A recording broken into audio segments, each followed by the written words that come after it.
1,000 people. The quake has left thousands buried under rubble, with emergency teams struggling to reach remote areas. The bodies of 3 U.S. soldiers have been recovered after their armored vehicle sank during a military drill in Lithuania. Search operations continue for a 4th soldier missing since the incident, which occurred in a swampy training area. The accident has raised questions about safety protocols during joint NATO exercises. French far-right leader Marine Le Pen has been found guilty of embezzling EU funds and banned from running in the 2027 election. Joseph Eckerson reports. A Paris court ruled she misused public money to finance her party's activities while serving as a European Parliament member. Ohio Lieutenant Governor John Husted is the leading candidate to replace Vice President-elect J.D. Vance in the Senate, according to GOP sources. The opinions expressed on this program are those of the host or guest and should not be interpreted as statement of fact. Independent fact-checking and corrections are encouraged. Your mother! Can we get a cup of coffee in here, please? Get your mother to get some coffee.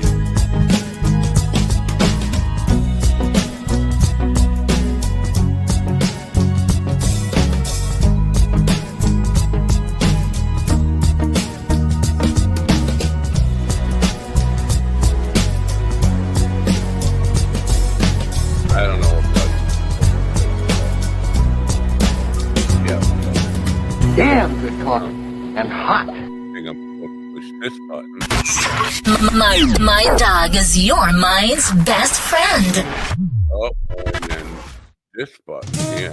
How's that? Why am I supposed to be in the back? My dog is your mind's best friend. I'm on the stage. Wake up, America. You've got a dog that needs walking. That's right, sunshine. Just put on a big pot of strong coffee and get ready to type your little hate mail with your opinions about kumbaya and flat earth insanity. Stand-up comedy? You want stand-up comedy? Well, we've got sit-down comedy. It's time for Coffee with a Dog. You make me laugh. I don't know. I didn't make Steven laugh. But on top of the stuff.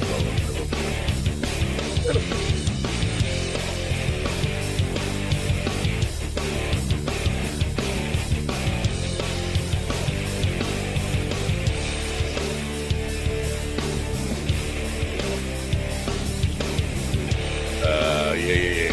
Come on, get on with it! I almost want to say good morning, but this thing's just going to go boom, boom, boom, boom, boom again, so I got to cut it off, right? Oh, shut off by itself. Look at that. It's hump day, and I'm humped again. Today, good morning, by the way. Good morning. It is Wednesday, April 2nd, 2025. And if you're having a bad day, imagine what it's like to be Val Kilmer. Waking up, finding out you're dead all over the place. And your phone's not working. And you're trying to get through to people saying, I'm not fucking dead! According to, he's probably dead. But according to reports this morning, his death is unconfirmed. People going crazy talking about it. It's like Mark Twain. Reports of my death are blah, blah, blah, blah, blah, blah, blah, blah, premature or whatever. But I'm kind of, here's the thing, a little bit jealous. Val Kilmer, a month younger than our own G.D. Fenderson, which makes him a kid in my eyes. He's a kid. 65, checking out. I'm a little jealous of that. But on the other hand, you don't want to die in April. You want to die in October. April, things are just getting good. You got like 4 or 5 good months here. You want to wait till October and then kick the bucket. I don't know if he's really dead, but if he's dead, he picked a bad time to die. Die October 15th. That's a good time to die. I watch that'll be the day I kick the bucket. Anyway, so he's dead. He's dead and nothing can bring him back. Unless he's not dead. Then something can bring him back. I don't know. Is he dead? Apparently, he didn't like the way the election turned out, the special election, or the I don't know, Wisconsin, the cheesy elections. Maybe he didn't like the way it turned out, and just say that's it. I'm out of here. I'm a Republican. I hate the way it turned out. I just want the cheese state to be ours. Maybe he said that. I don't know. I'm just talking. Because I got up too early, and I didn't even go to sleep. So I got up too early. I had to take the kid to school, the grandson to school, which is not my thing. Me driving early in the morning. And I'm also stressing out about going to the big old rock, the Big Apple. Who's popping in? Steven with his dopey fucking phone again? I will fucking go to Indiana and choke that fuck. It's not with his phone. You see how I'm a little stressed? I'm a little stressed. Anyway, it's Representative Melanie Stansbury. She's my new idol. I want to be her when I grow up. If I grow up. I'm not going to grow up. Fuck that. So I'm not going to be her. We've determined that. Anyway, I think, according to what GD and Ron was saying, they kept saying, if the people in Wisconsin do the right thing. I guess they did the right thing. I don't know. What do I know? But it seems like they did. And that's a good thing. So, Wednesday, how you feeling today? I'm feeling like I should be on ketamine or something. Maybe Molly. Maybe I should be on or DMT or LSD because GD won't. You should try Mind Bloom. That's what I'm trying. What I'm trying to say is you should try Mind Bloom. Mind Bloom is helping people achieve life-changing clinical and personal breakthroughs, alchemizing both the psychedelic medication, psychiatric care from psychiatric clinicians, coaches we call psychedelic guides, and a lot of content and meditations and programs into this really transformational experience that, because it's delivered at home, costs a lot less and is a lot more convenient for people to receive.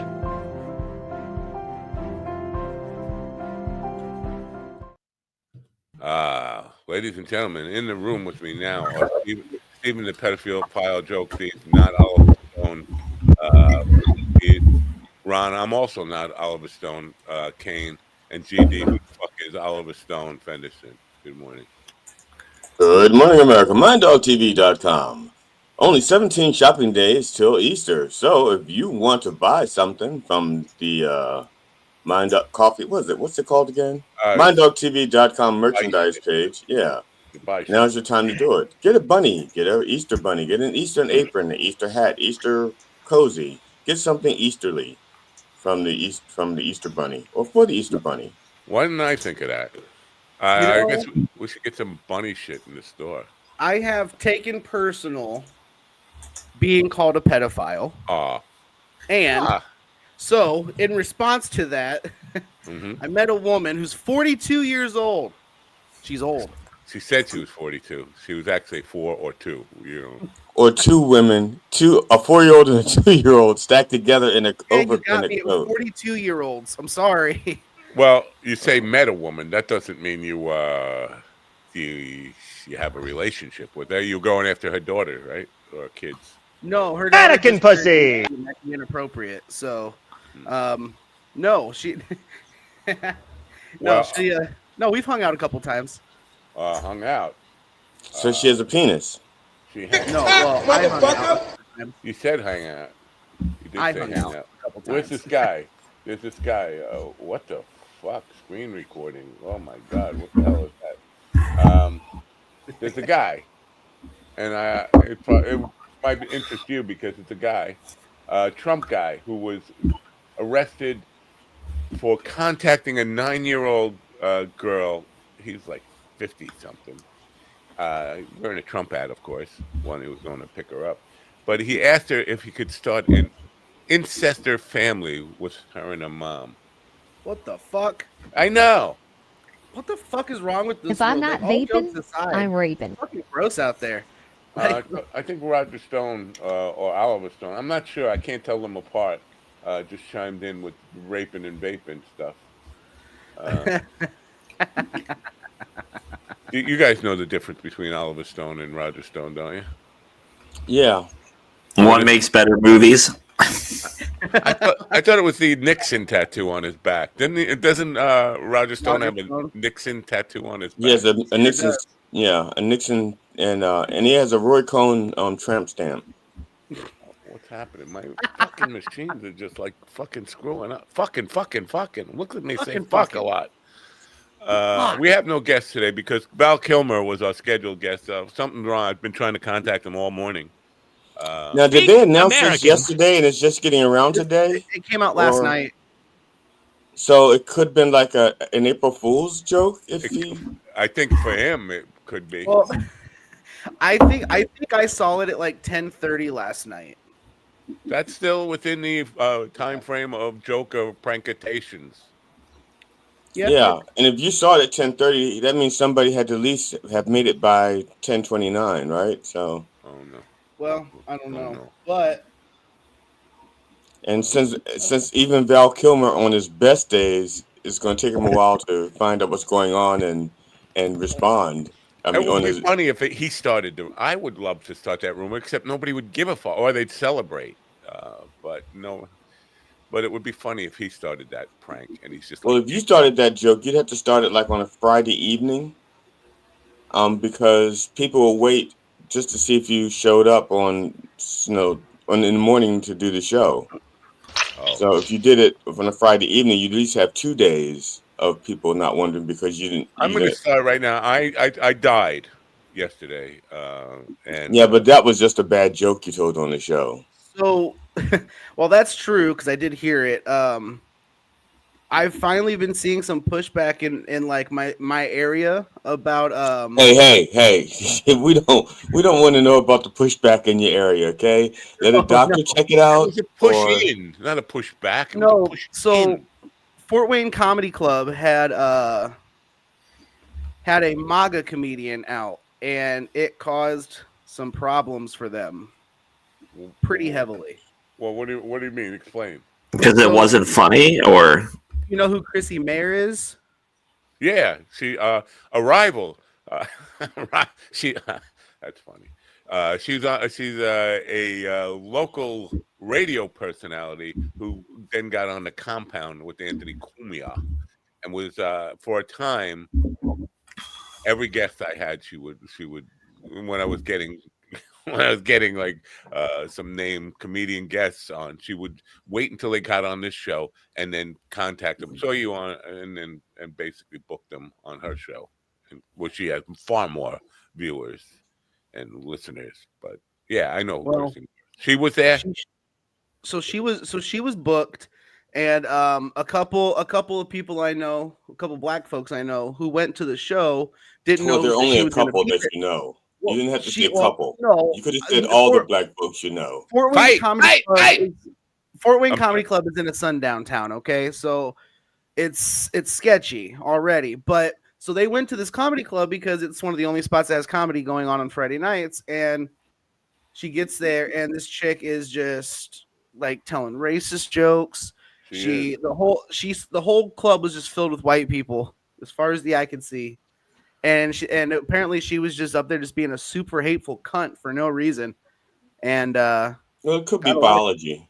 Got a lot of problems. You're saying for no reason. There's a very good. Well, not for no reason, but you know what I'm saying. Like it was just yeah, because she's sending your parents a letter. Tell them you're a whore.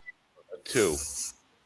She has a huge rack, I think. She does. She has a huge rack and a nice ass, but she's also crazy and racist as fuck. So, well. Win some, you lose some. There's money in her racism. You don't. First of all, you don't get a paycheck from Anthony Cumia unless you can displace an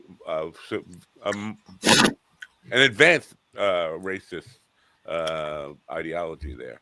But so she's ka-ching, and there is very good reason for her to be. But I think because she comes across it, she came by it legitimately. I think it's generally how she feels. Everybody in that world. I was thinking about this the other day. I would love to take Anthony Cumia to one of these paid parties where I have Jamaicans or black people or Hispanic people, and I'm the only white guy in the room. Because for me, it makes me hate white people because I see how nice these people. Everybody, the white people are the only assholes I ever parties for. People of color treat you with respect. They're nice. They're down to earth. They're kind. And then you have white people who are just like sons of bitches who don't like you. They treat you as hired help. So I think that's the Like you are cure. hired help. Speak American.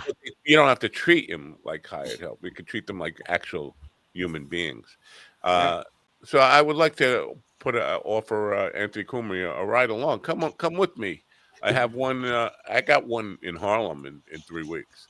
Now, how big is your car? Because you're going to take Anthony Cumia with you, and then you got to take that guy who wants to see a starving baby with you.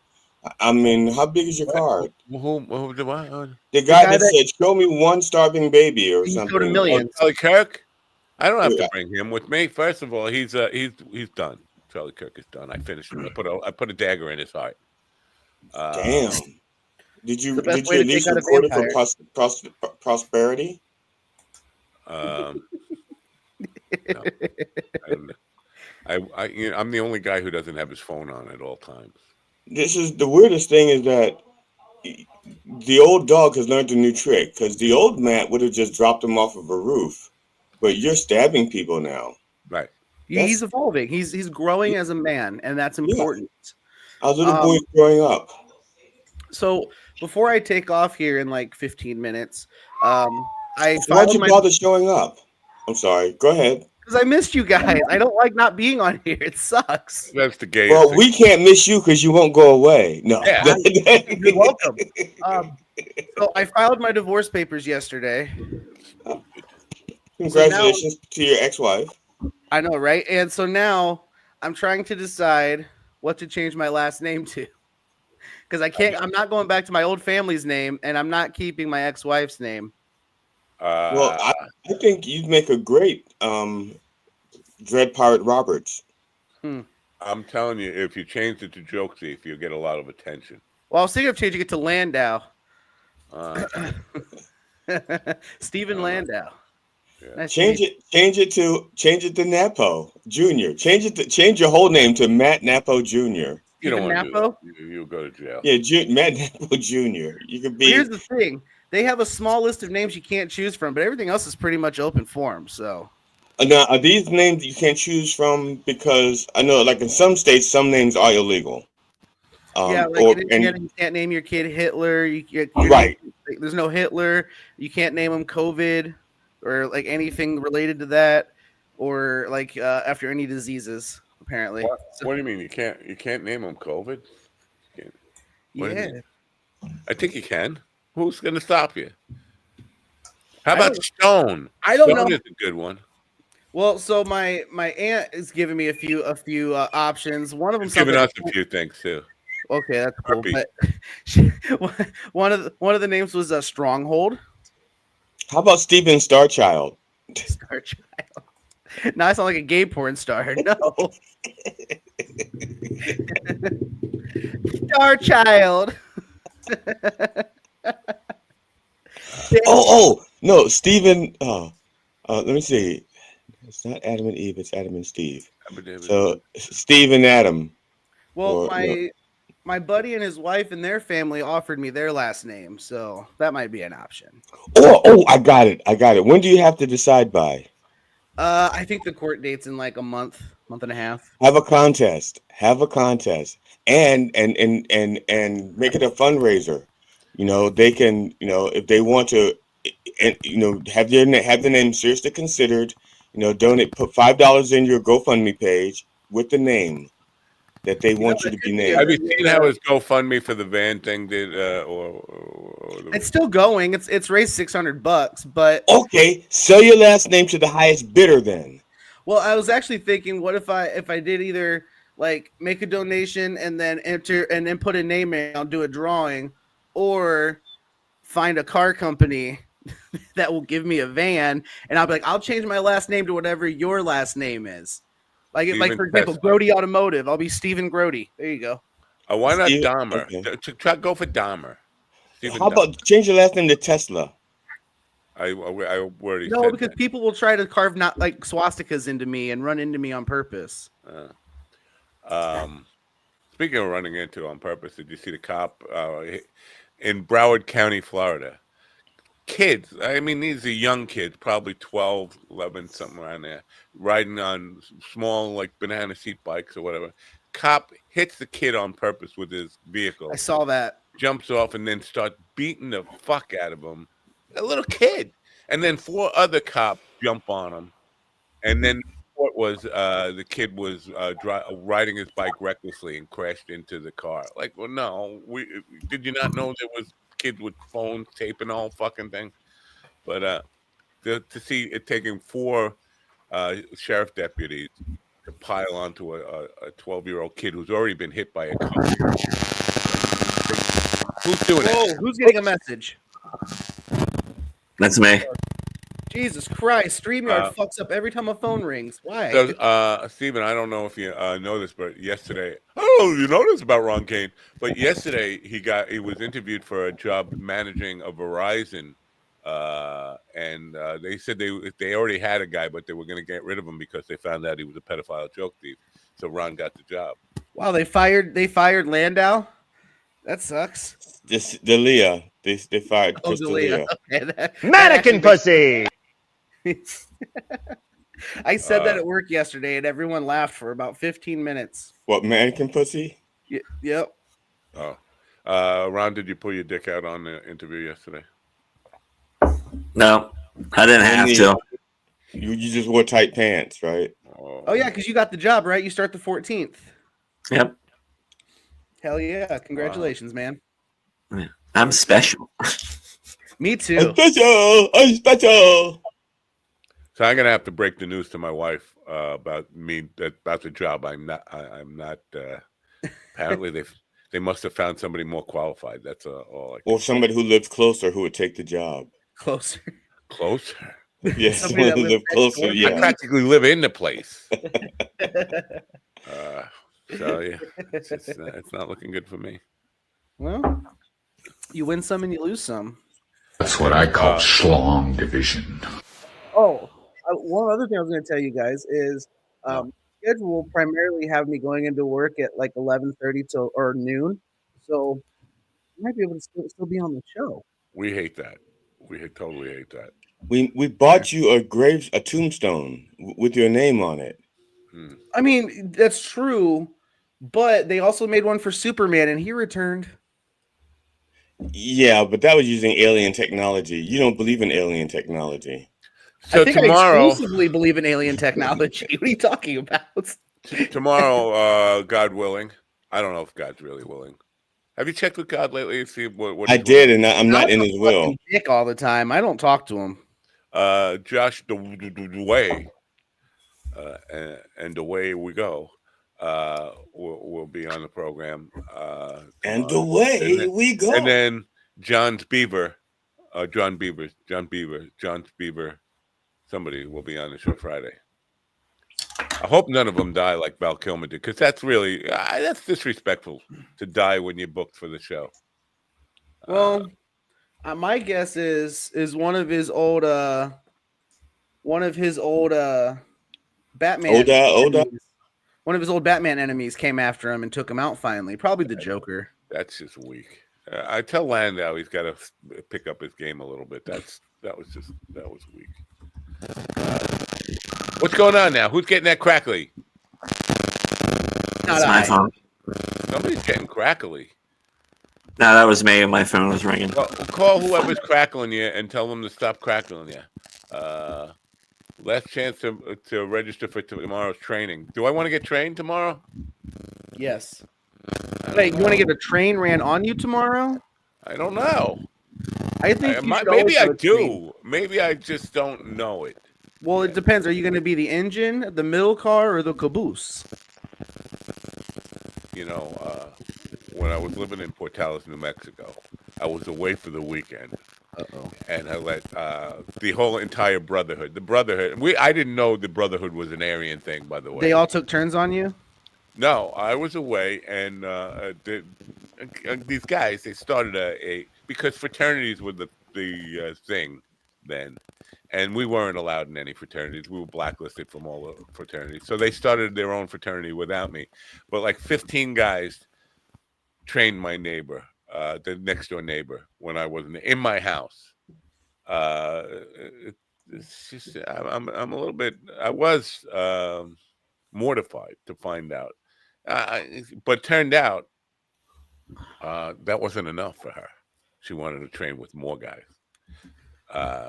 I wasn't taking part in that. In those days, I was a bit of a prude, a little bit afraid of this wild sex party type of thing, the flesh pile. So I wasn't a part. You were a giant pussy. Why you would do it? You would want part of you would want sloppy 16th. I mean, maybe in my early 20s it wouldn't have bothered me. See, I was my late teens, early 20s, but still. Yeah, I mean, because you saved the best for last, so sure. Well, back then though, I mean, back then it was that's kind of par for the course when you're in high school. So you would like a girl was blowing everybody on the football team. You would no, I wouldn't. But I mean, Oh. back in the day, I mean, like a blowjob's a blowjob. So no, I'm not saying she's blowing everybody on the football team, and then you get to kiss her. Oh, same day, or is it a week later? Same day. Like, are we talking like this year? Because if it's 2025, it could be a dude or a chick. True, but I usually don't kiss like random bitches. So like, I keep squeezing it, it's going to explode. Was that Willie? It sounded a little bit like Willie doing the. It did sound like Willie. That was weird. Oh my God! I'm so glad that Naked Wine commercial will never. So, aren't you two guys looking forward to the day that when you're gone, and we can just keep making references about you two like we do about Willie? They don't really have the they don't have the catch. Well, Ron does have a little bit of catch. It's 2025. You can suck all the dick you want or something. And he's fond of reminding us what year it is, which was something that happened at the paint party I hosted last weekend.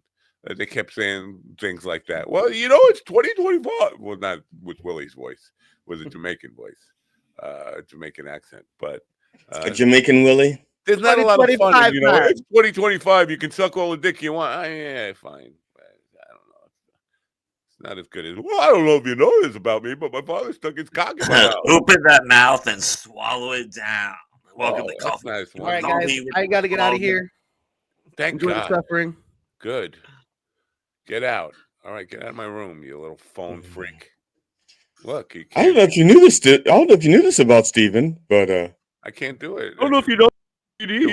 But I tell really shitty low-hanging jokes. Dr. Dread. All right, I gotta go. Bye. Everything's frozen up on my end. My whole thing is frozen up. Can you guys? Have you tried wart remover? Can't get him out of here. Steven, get yourself out of here. He's gone. He's gone? I froze up on my end. Ron's froze up too. I'm Yeah, gonna. he's gone. He's dead to me. Well, he's not dead. We just lost your audio. We lost your audio, Matt. If you can hear, nothing. Can you hear us? Grok here. Go fuck yourself. Can you hear us, Matt? If you can hear it, at least if you can hear us, just give me a finger. I don't know if you can hear. Oh, he's saying Matt is telling us to keep moving our fingers like this. He wants us to keep moving our fingers and moving our mouths. So, go ahead, Ron. Your turn to move your mouth. So, how old were your kids before you stopped giving them Easter baskets? I don't know. I want to say like 11, 12-ish. That seems about right. Now, was it like as each kid turned 11, they stopped getting an Easter basket? And so when they were 12, the other kids got Easter baskets, but the 12-year-old didn't? Nah, it was easier because my oldest is a couple years older than my youngest son and then my youngest, because those two are only like 18 months apart. Right. So with Ryan, he was like, done with it and shit like that. But okay. Yeah, but like with us, Easter was never a big deal, really. I don't know. What about, were you giving out Easter baskets back in the day? My mother made Easter baskets for us. As a matter of fact, even with the stepkids, we did Easter baskets with them. But it wasn't about Easter. It had nothing to do with the holiday. It was all about giving them candies and cavities. Yeah. I remember, I can remember like coloring eggs with my mom, doing that back in the day when she put the pot on the stove and, you add your little colors, then you Oh have your yeah, little yeah, egg dipper or whatever. Actually, I yeah. don't That even think little she wire had that. thing. That little wire thing. Yeah, I don't even think she had that. I think she was just using a spoon. A spoon. Okay. Then Yeah, you had to you like dip drop. it twice because you Yeah, get that spot under the bottom. I yeah. know one. And What? Oh, go ahead. I was just going to say, and she would normally make like a dozen or two. And I hated the eggs, but I guess my parents ate them. But yeah, she would make like two fucking dozen of those. I went through a phase in my twenties. In my twenties, when I used to, you know how you take an egg and you blow the yolk and white out of it, so it's just a hollow shell. Well, I used to do Yeah. that around Easter, and then I would just take the eggs and I'd color them with a magic marker, and I put pistachio shells on them for beaks, and I'd make penguins. Heard. So the pistachio shells would be the feet, the wings, and the beaks, and I'd make little Easter penguins. Okay. You're crafty. Well, I wanted the eggs, man. I wanted something. The thing is, because if you take the time to decorate the eggs, I watch a lot of people decorate the eggs, then you got to break them, and it just seemed kind of wasteful Yeah. to do that. And Did my you say parents normally defecate eggs? never. Excuse me, Matt. Ron was talking. Go I ahead, thought Ron. you said defecate though. I that got me excited. I'm sorry. I remember most of the time though, my parents wouldn't buy like name brand candy or anything, and we get like I get those chocolate bunnies, like the cheap ones, and they were just like just a solid piece of chocolate. Now we got the there was a little Caribbean store near our house, so we used to get little jungle bunnies for our with baskets. So we used to get these little jungle bunnies to put in our baskets with the tall grass and everything. It was really neat, really Africana. Wow. I think You're if you making a are big comeback Well, if it's you are a making messiah waiting to come back, I think the coolest thing is to come back and see people eating chocolate versions of you. Oh, Matt, that's what you can sell for Easter on the Mind Dog thing. You can sell jungle bunnies.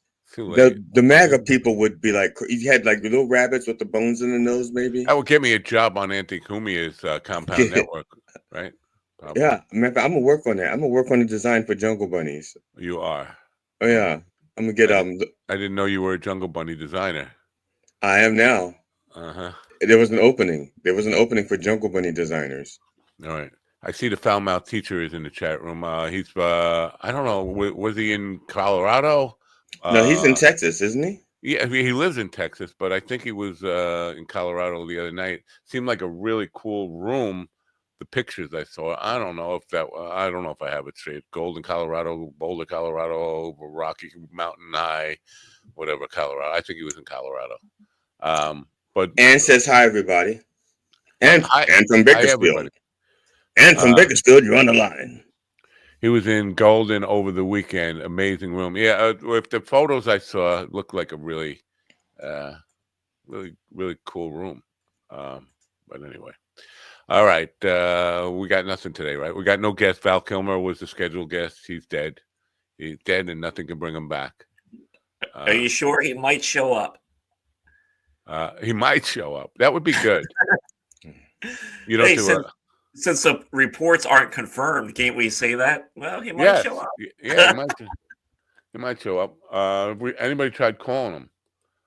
No. Well, I don't have his number. Somebody was posting I guess there was a remake of the Top Gun movie. I didn't even know there was a second one of that, and like 2 years ago, I think. Yeah. Tom Cruise insisted on having this kind of emotional scene with Val Kilmer. Right. Yeah. Did he know he was going to die? I know you're going to be dead. Yeah, he's been sick for a few years, and he had the throat cancer and shit like that. Yeah. I did not know that. I was just assuming he did himself in after hearing the election results last night in the cheese No, world. No, he's been sick for a while. there's actually a documentary. I think it's called "This Is Val Kilmer" that Val actually made himself, and I'm sorry, that's not funny. It's a rough watch. It's fascinating, but it's rough because he knows he's not in great shape. I did the same thing. I made a documentary about myself. Here's the deal. Well, I didn't do it. Davey Dew did it, and I was starring. Davey Dew. Davey Dew. Okay. What, Did he drop the? Did he drop the K or something? Or no, that's his name, Davey Dew. Okay. Well, you got a problem with names? No. I'm just trying to what clarify. A name bigot you are. I'm just trying to clarify. Well, Davey Dew, he's an award-winning director, Davey Dew. What award did he win? Best in show at the 4-H club. If I tell you what award he won, that diminishes his directorial credentials a little bit. It was for Naha, is the award he won. You muted, Ron. Ron's muted. Can't hear us. Yeah, no, that's he can't. Yeah, I saw his lips moving. Oh, yeah, no, I see the little mute button on his microphone there. You see that mute button? No, I don't see a mute button. You don't see the microphone button next to the icon. The icon. Rod Kane. Yeah, it's not a button. It's an icon. You're right. Oh, yeah. So I started my own document. See, here's the deal. My father was one of 17 children. 14 boys, 3 girls. And all the males died at 54. Every last one. And his father died at 54.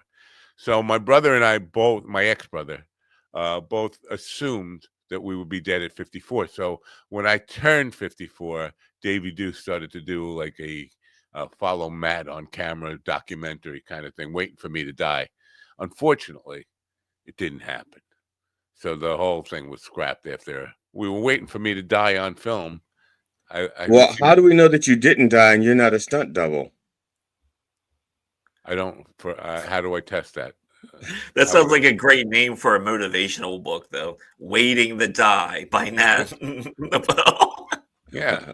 And I was just like, it's going to happen any moment. The question is how. But I didn't have like throat cancer or whatever cancer Val Kilmer had. I just was expecting to die any minute, but it didn't happen. Chapter 1, enjoy the suffering. All the guys, the brothers of my uncles who died at 54, there was some strange kind of ways some of them died. One of them apparently drank water and drowned himself, like drank too much water and internally drowned. Okay. Yeah, I've heard of that. I never heard of it before that. And I was in disbelief, like, are you sure it wasn't like vodka? And it just looked I'm not sure if it technically is the way we make it sound. It's like when you say fractured penis, someone has a fractured penis. It's not actually it's not, because we usually fractures when we apply to bones and there's no bones in the penis. But there's a condition referred to as a fractured penis, like it's broken. And bonita is a Spanish word for clit, because it's a girl's bone, right? That's what bonita is. I don't know. I think it's osteata, because it's Spanish, not bonita. I did not know that. Yeah. There you go. Hey, do either of you know the guy that's behind me in the picture? That's no. Is it Charlie? It's not Charlie Broughton, Charlie White. What? No, Charlie. Most Is it a fictional character or a real person? No, this is a real person. The country singer, Charlie Charlie Conway Twitty? I don't know. No, I found this out yesterday. Me and Damien were talking, and this guy's name is Wayne Cochran.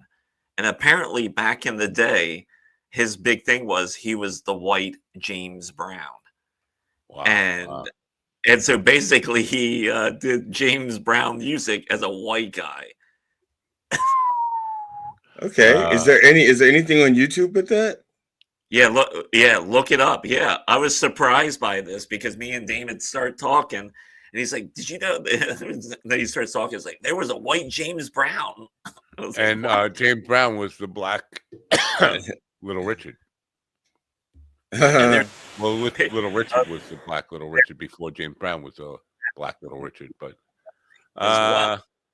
he looks like that guy who cursed out John Denver and the Country Awards. I can't. Charlie something. The most beautiful girl in the world. No, not Charlie Pride. Charlie Pride was the black guy. This is Charlie. I can't remember his name. But no, that was Johnny Paycheck. Yeah, Paycheck, man. I when I was in the country band in West Virginia, they loved Paycheck. Paycheck was the man. He would come around and do local shows there, and they would sell out big time. I'll look up his name. But so this guy who looked like that with the white hair up there. In 1974, whatever, John Denver won the Country Music Award Best Single for "Take Me Home, Country Roads," and that's really a folk song. And that Charlie dude was not. He was drunk, and he was like, "We don't want no folkies around here." There's a big difference between folk music and country music. Country is all right wing lunatics, and folk is mostly left wingers. So he was just cursing them out from the stage. They had to do the 7-second delay and then drag him off the stage type of thing. Most people. What is his name? Charlie something. Save the drama for your llama. Is that new? That's new. Yep. I'll figure this out. I'll figure this crap out. So, yeah, I don't know. I got to go into Manhattan today. Are you scared for me? My wife is. I'm not scared because I offered my services for a nominal fee, and you didn't take me up on it. So whatever happens to you in Manhattan happens. Yeah, but you never told me what that nominal fee was. You just said a nominal fee. That's not good enough. We never talked details, you know? Do you got to pay the congestion fee on where you're going? I thought they didn't they put have a federal stop to that, like they made it illegal or something now, these congestion. Oh, it's being challenged, but I don't know if they stopped it then. I don't think it was stopped. It's still going because the results so far have been positive. That's right. The shit that they're seeing because it's less traffic. I guess the people who live in Manhattan are saying it's better. Huh. Who the fuck did it? No, it's not It's funny that something that actually works that people say, yeah, it works. And Trump goes, we can't have that. You got to stop it. You got to stop things that work. You got to break it with a chainsaw. Charlie Rich. Charlie Rich. Okay. So now, when you say worked, what was it working? What was it doing? It was designed to cut down on traffic, and that's exactly what it did during certain hours of the day when things were pretty much at a standstill. Really? That's what it was designed to do. Just keep the cars out of the streets of Manhattan. That's what it was. Cut down on traffic and congestion, and maybe raise money. But I think I think what they were trying to do was get rid of the excessive traffic. People couldn't go anywhere. And people were getting angry and they were doing stupid things like, listening to Matt Napo on the radio. See, I've been, contrary to popular opinion, I've been to Manhattan and traffic wasn't that bad.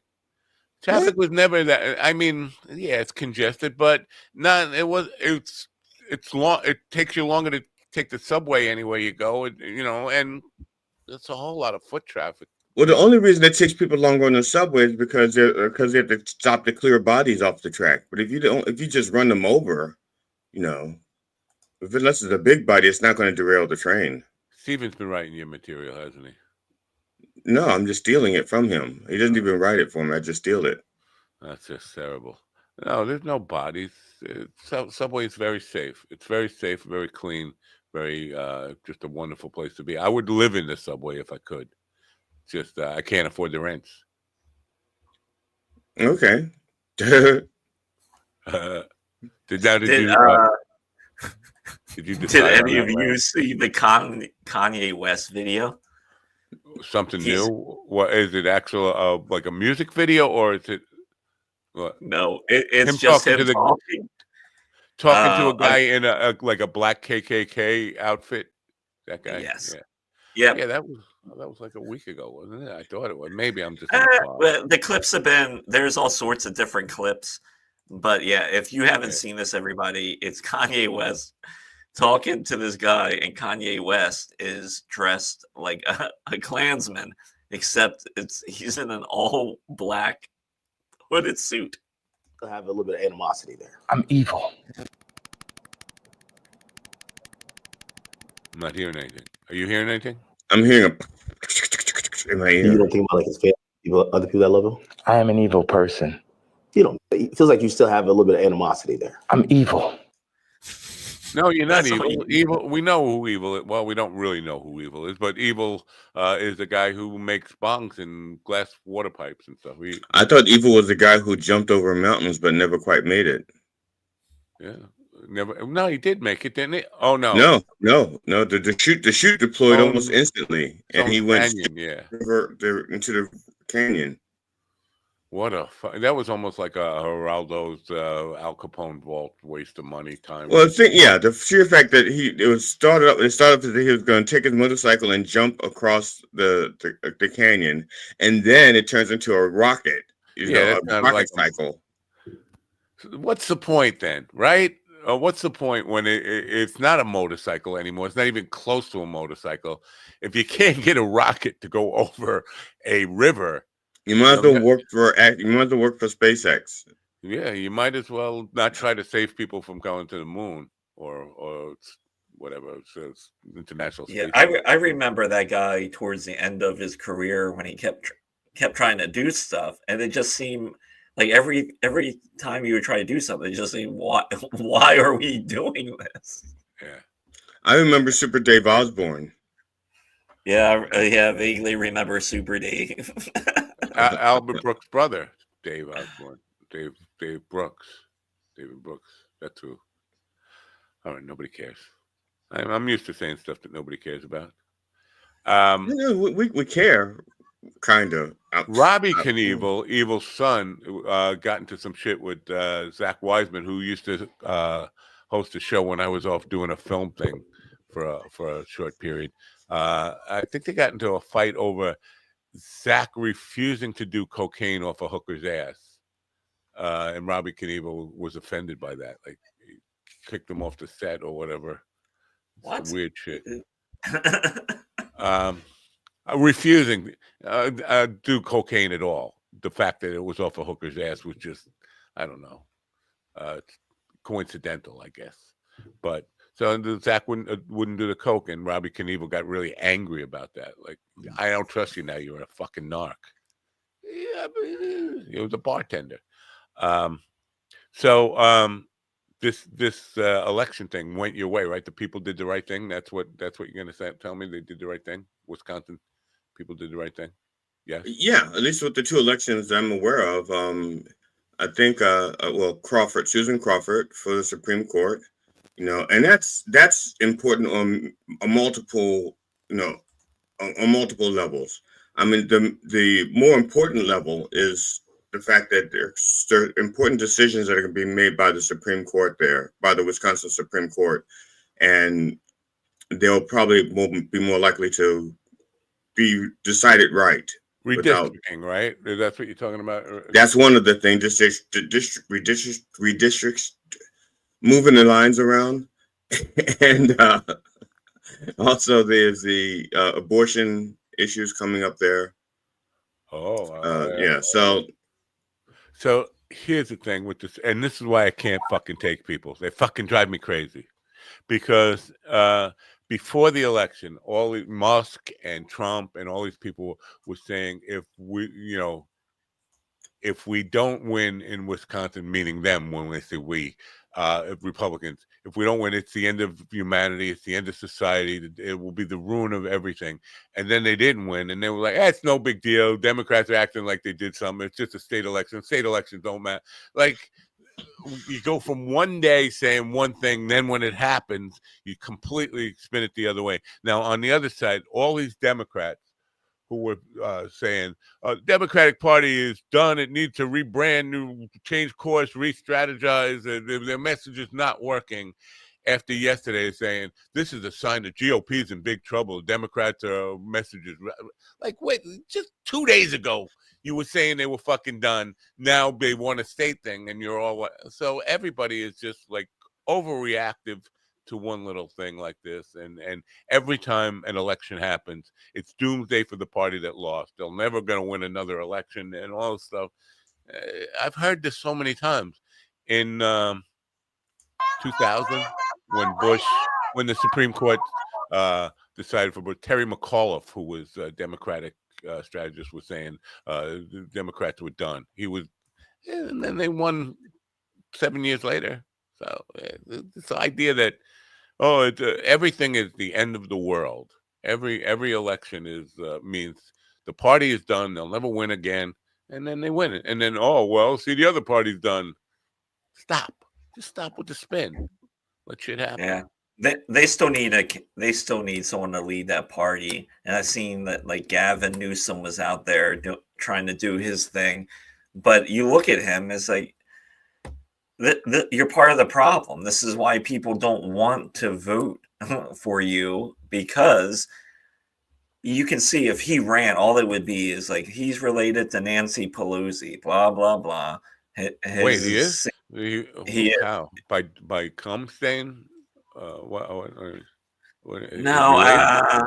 is she an aunt or something?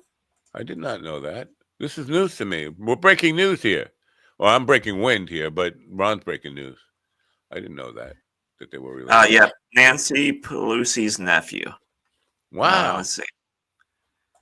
That's so now is he not the next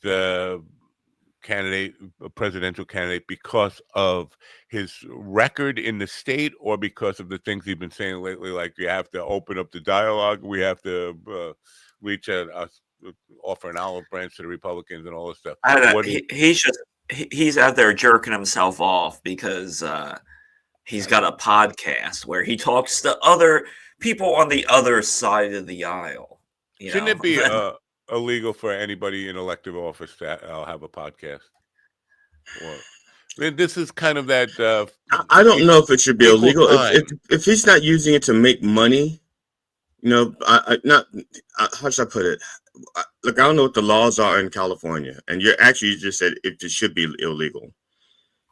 If you're using it, I guess I'm just trying to, because like fireside chats are one thing, you're talking, but I think officials need to listen to the people. They need to, so that would be like town halls. So where does a podcast, how does that differ from a town hall? Well, because you don't have to let anybody else talk on a podcast. At a town hall, at least people get up and ask questions and stuff. But on a podcast, but he's taking people, he's having guests on and listening to people. And if he's not having guests on, he's just talking, then it's just like a fireside chat, like what Roosevelt used to do. So I don't see the harm in that. Well, unless there's money, laws, right? Where if any politician got time on a television network, the television network had to offer equal time to their opponent. So that kind of stuff.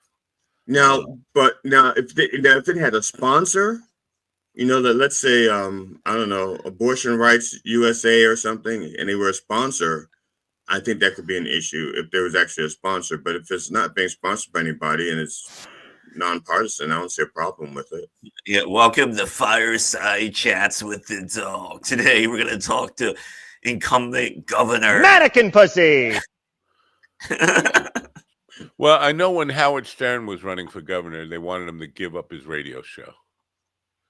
Oh, that's just because other people wanted the job.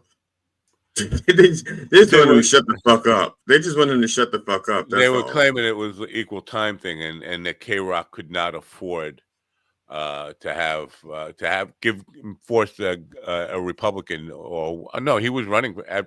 Howard Stern was actually running as a Republican in those days against George Pataki. He was primarying George Pataki so he could run as Republican.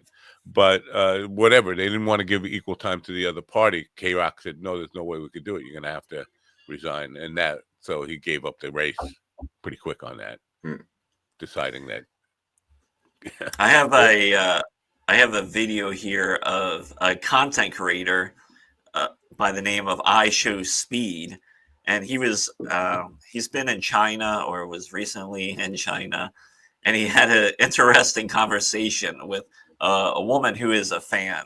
So I took it's not a true video because I'm not sure who has the ownership of it, but I have the audio here with this picture. So. I'm racist. You're racist? Yes. Hey, that is the video. I was gonna say that's a moving picture. That's very good. Yeah, give me a second. I thought that fucker downloaded it. I guess it didn't. Who has two tracheotomies? Who has two tracheotomies? Val Kilmer. Oh, I did not know that. One in the front, one in the back. You guys are up on the latest Val Kilmer news. One in the front and one in the back. That's not the latest news. I know. He had the tracheotomy like 19 years ago. Well, I mean, as far as Alan Edwards is concerned, that's the latest Val Kilmer headline. Are we going to play that guy now or no? We don't. Give me a second here. I'll give him a second. Give him a second. Oh, so you've had your second. Go ahead. So I'll take the microphone. Hello, microphone. Yesterday, so I got this show in Manhattan today, and I get an email from the company that says all the equipment has been shipped. This is the equipment that has been shipped to the location. It's a corporate thing. And it says, all the paints, blah, blah, blah, blah, blah, blah. At the bottom, it says voice amp. Blah, blah, blah, blah. Yeah, they shipped the blah, blah, blah. So, but at the bottom, it says voice amp. And then right below, it says that customer cannot provide microphone. You need to bring your own voice amp charged up and ready to go. So I write to the person who sends me this. This seems like contradictory. You say you sent a voice amp there, but then it says they're not providing a microphone. I need to bring my own. Do I need to bring a microphone and PA system? And she says, customer needs to hear you. I said, I know that. Do I need to bring a microphone and PA system? You're performing for a big crowd. They must hear you. I know that. Do I need to bring a PA system and a microphone? She says, PA is short for public address system. I was like, I know what a PA system is. I'm asking you, do I need to bring one? And this went on and off 2.5 hours. Finally, I'm like, please, I'm not trying to be rude here. I need a simple yes or no. Do I need to bring a microphone or PA system? Voice amp has been sent. It's like, I don't know what a voice amp is. What is that fucking Will you text it with a real person or like the AI chat service? Here's where I become the racist asshole. Come on, bring it. She's her name is Chang. Just Chang. And I'm assuming because she texts and emails like a stereotypical "me love you a long time," very nice. That is like the typical make fun of Asians stereotype of bigotry. That's what she texts like. So, customer need to hear you, whatever. It's like, I know they need to hear me. Yes or fucking no. Can I get a yes or no? Never got a yes or no. After 2.5 hours of going back and forth, finally I said, I'm not bringing a PA. If they can't hear me, it's on you. Never heard back from them. So now, see, when you said you, that's probably another one of the Chinese people in the room. And so when you said, how long do I have to wait? How long is not here today? He said, that's right. He said, it's on you. And then she goes, you. It's for you. It's for you. It's for you. I have that video now. That's or audio. I'm gonna answer my hate mail for the racism I just put out. Let's see. I'm racist. You're racist? Yes. I'm a nigger killer. I'm so sorry about that. But what? I love your girlfriend because your girlfriend is white people. I love her. What? Yes, that's true. I'm so sorry about that. Because wait, I don't think you understand what you're saying. Do you speak English? Yes, I am racist. I am racist. What? What the fuck?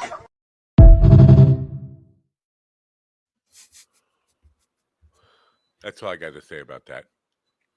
Okay, Forrest. Well, what the fuck? So are we like going to celebrate the fact that Cory Booker has the new record for the longest filibuster, longest standing Here's filibuster what in I Senate don't get. history?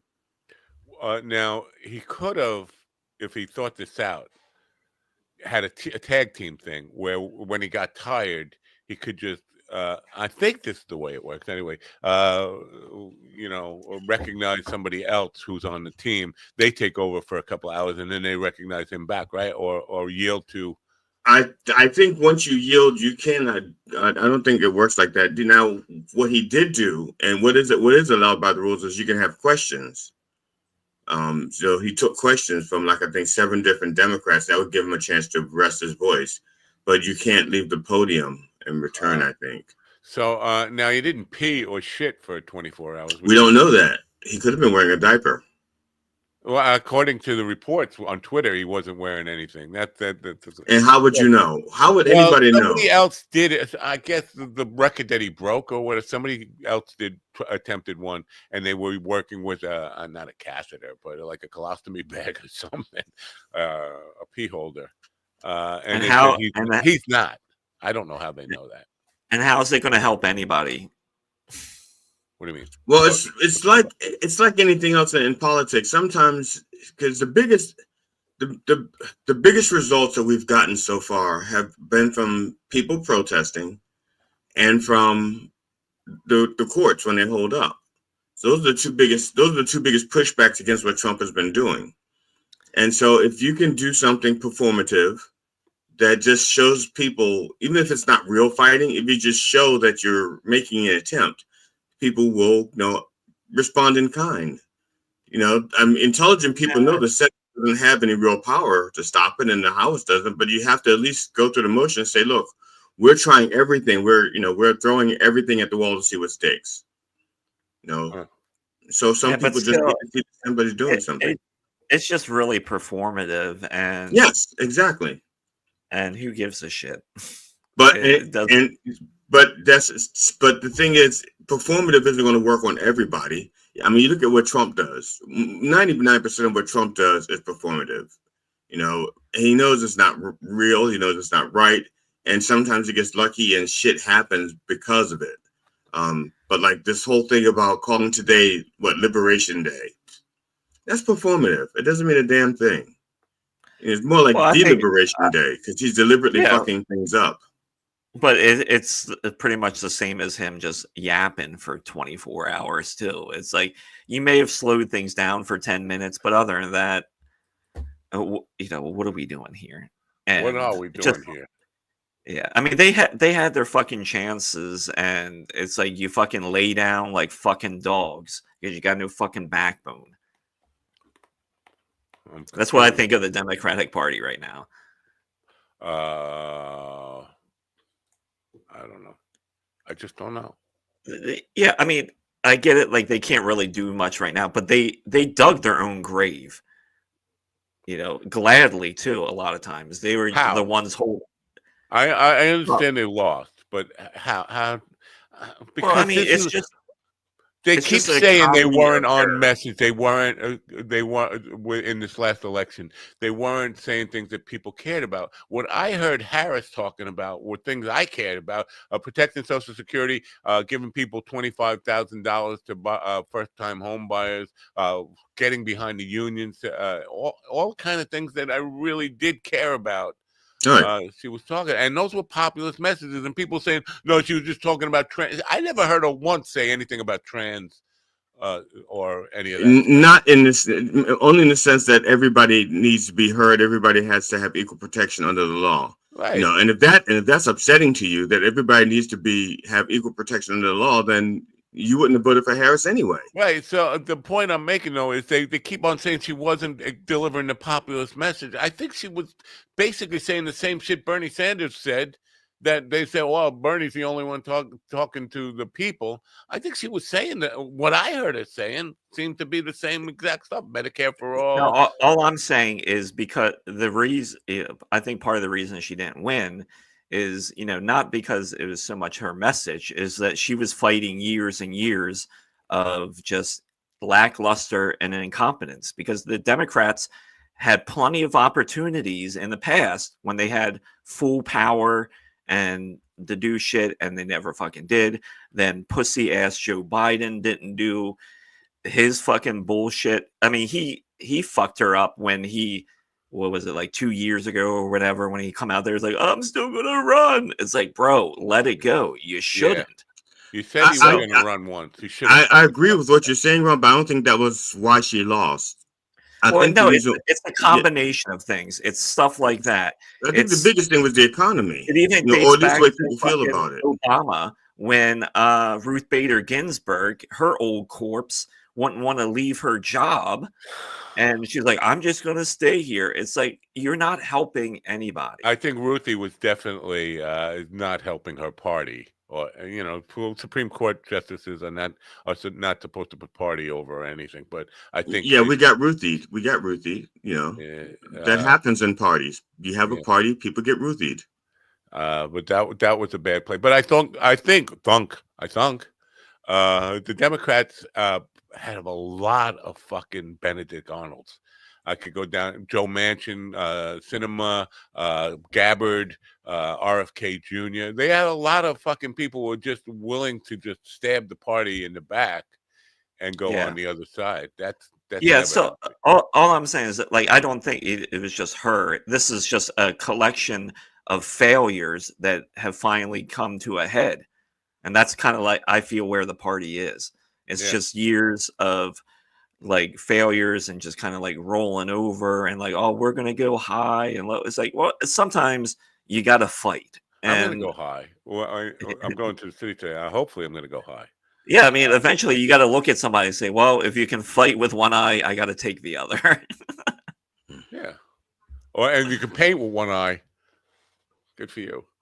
Yeah, because I would agree she was a good candidate and stuff, but they didn't do it. No one did anything really to help her out from the party perspective. But they do tend to kind of just come out as soon as they lose anybody on either side. They come out and lose an election. It's like, we need to, Well, that was the old days. Like when Republicans lose, they don't say we need to, as a general rule of thumb, they don't go, well, we need to reevaluate. It's more like, our message is fine. We were cheated. We were robbed.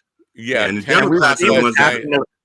And we've seen this happen to both parties. Yeah, it's happening to Democrats now. And this has happened to Republicans in the past, too.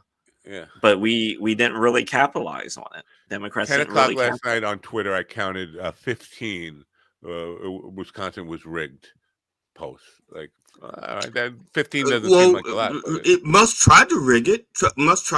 I mean, how would anybody with a reasonable mind think that Wisconsin, the election was rigged when the early turnout was phenomenal.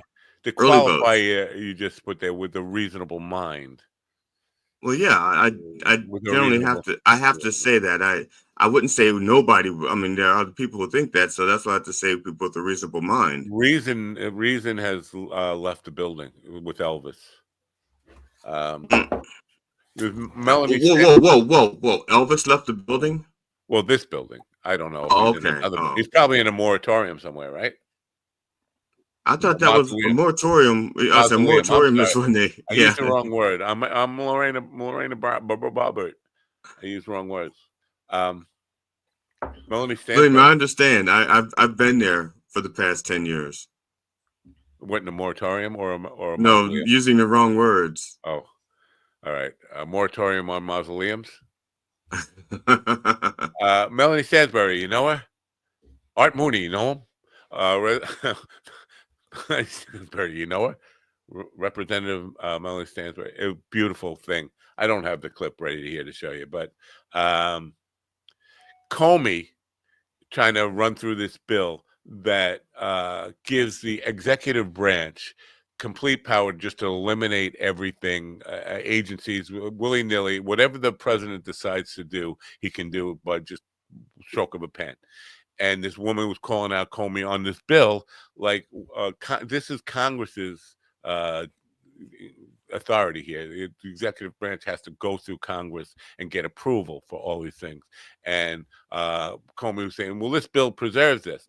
She said, can you show me the language in there where it preserves this? And the guy's whispering in his ear. He says, and he goes back with section 508. And she reads it and she says, that's not in there.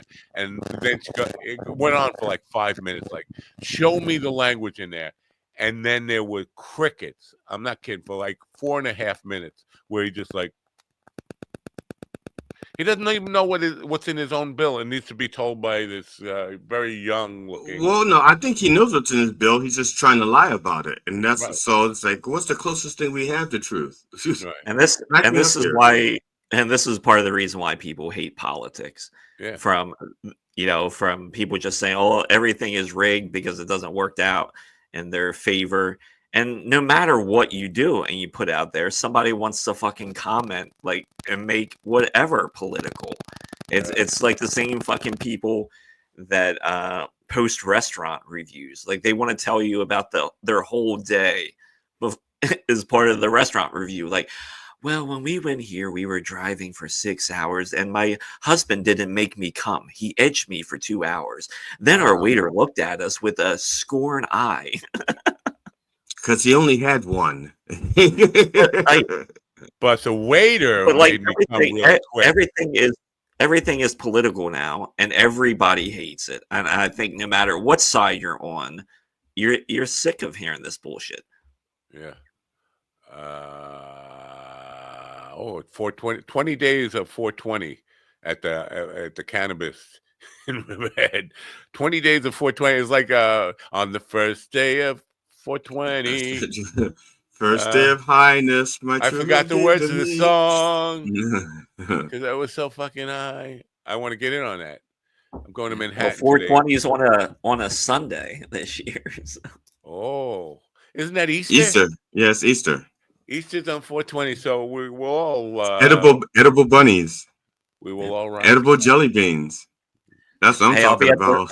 I'll be at the Cellar Door that night performing. The Cellar Door. Yeah. It's this restaurant in Frederick. It's not a comedy club with a name like that. It's a restaurant. Well, the Cellar Door is the name of the comedy room. It's not even a room. It's a stage. Yeah. It's a stage in the restaurant. Cellar Door is the name of it. I think that's what Ryan Nazer just called his company, right? The Cellar Door. Not his company, but that's the name of the place. The Cellar Door. Oh, that's right. It is. It is the Cellar Door, because to get into it, you have to go through but you have to go down into like a cellar. Oh, yes, like a speakeasy type of deal. It's a very old building, and the room is just basically just the cellar, and it's all stone down there and things like that. But it does have indoor plumbing. Yeah.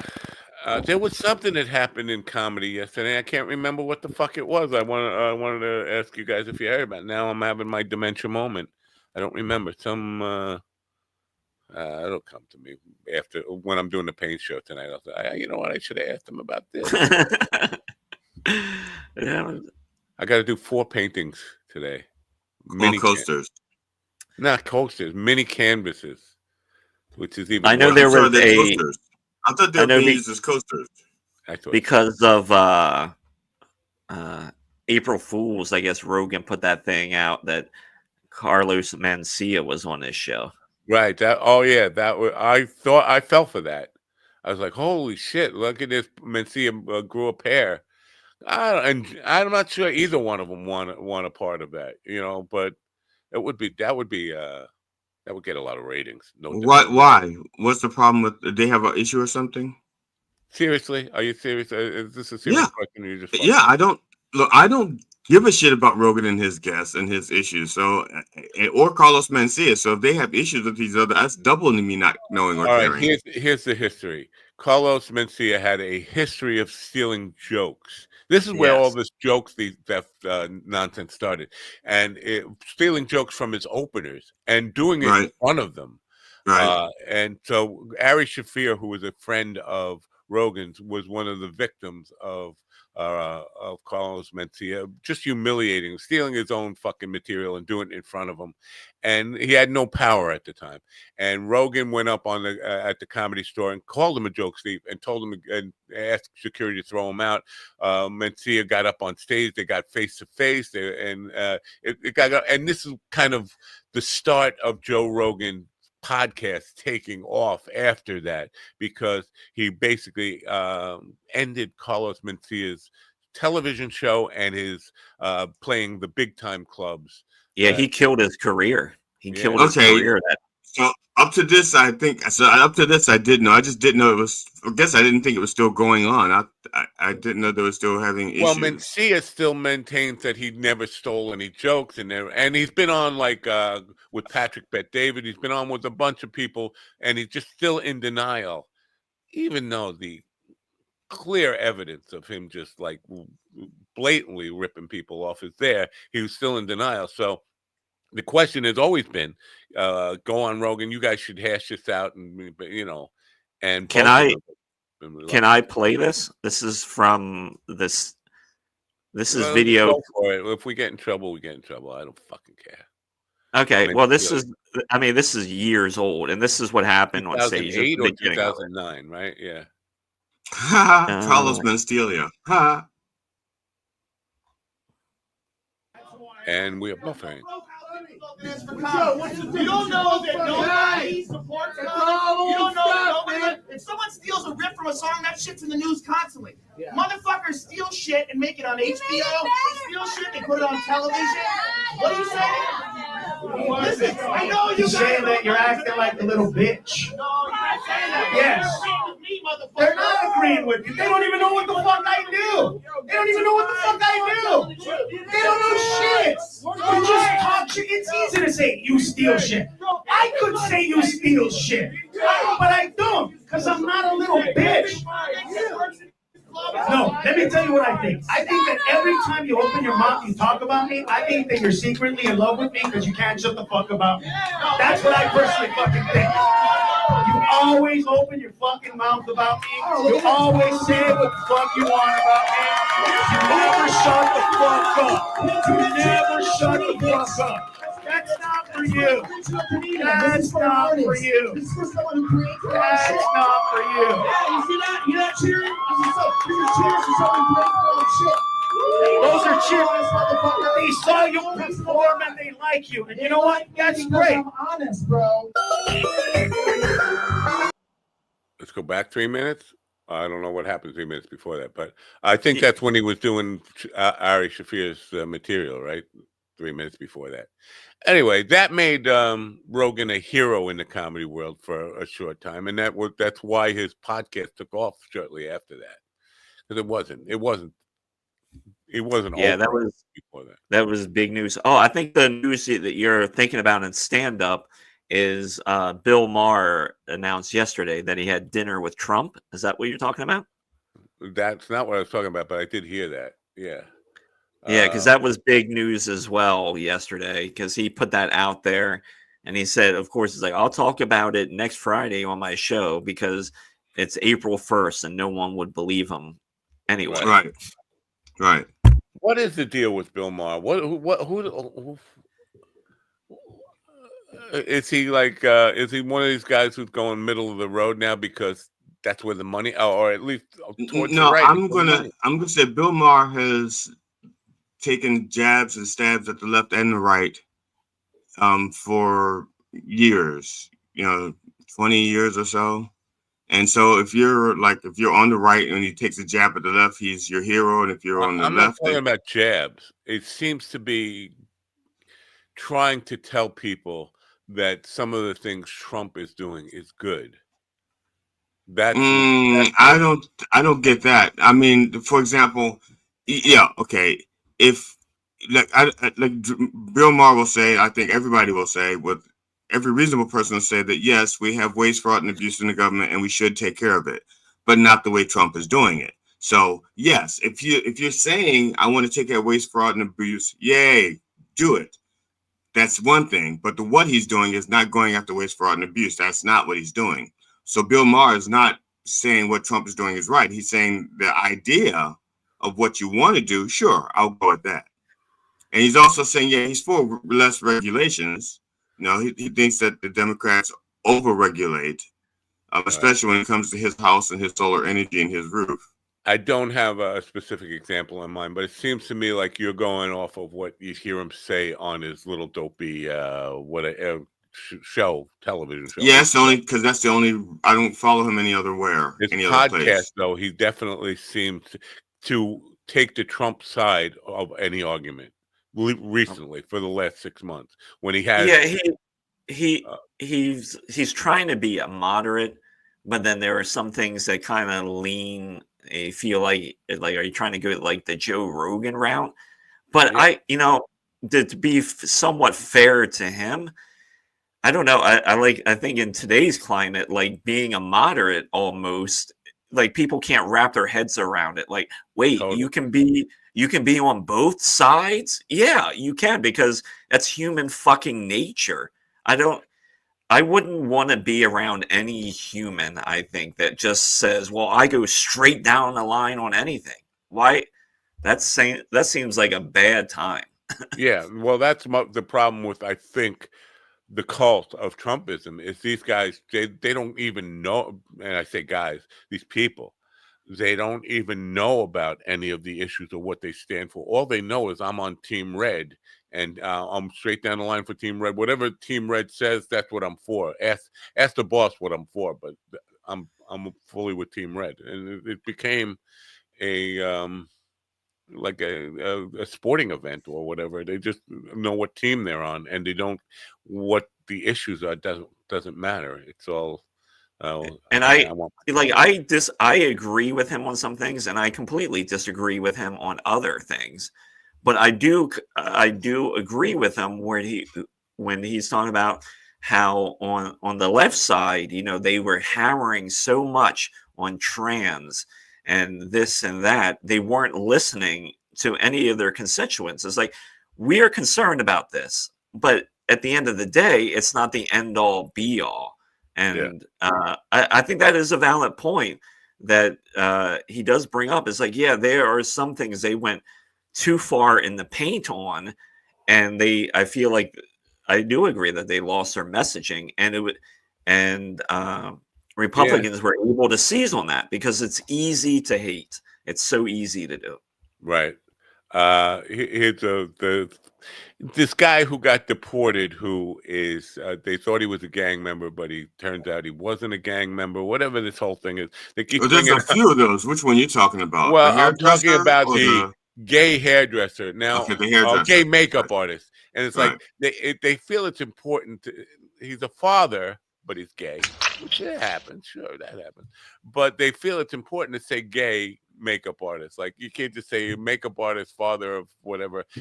They have to, everybody, when they report on this story, the gay makeup artist. So like, wow. Well, I think that adds to why he had to escape where he was, because he was being persecuted for that reason, I guess. I don't know. And Go ahead, Ron. I was just going to say, and why isn't anyone talking about Pete Hegseth making trying to turn the military super gay? Like, they don't want women, they only want tough guys all together. And what could be better than a bunch of tough guys together, sweating it up? I would love taking showers together.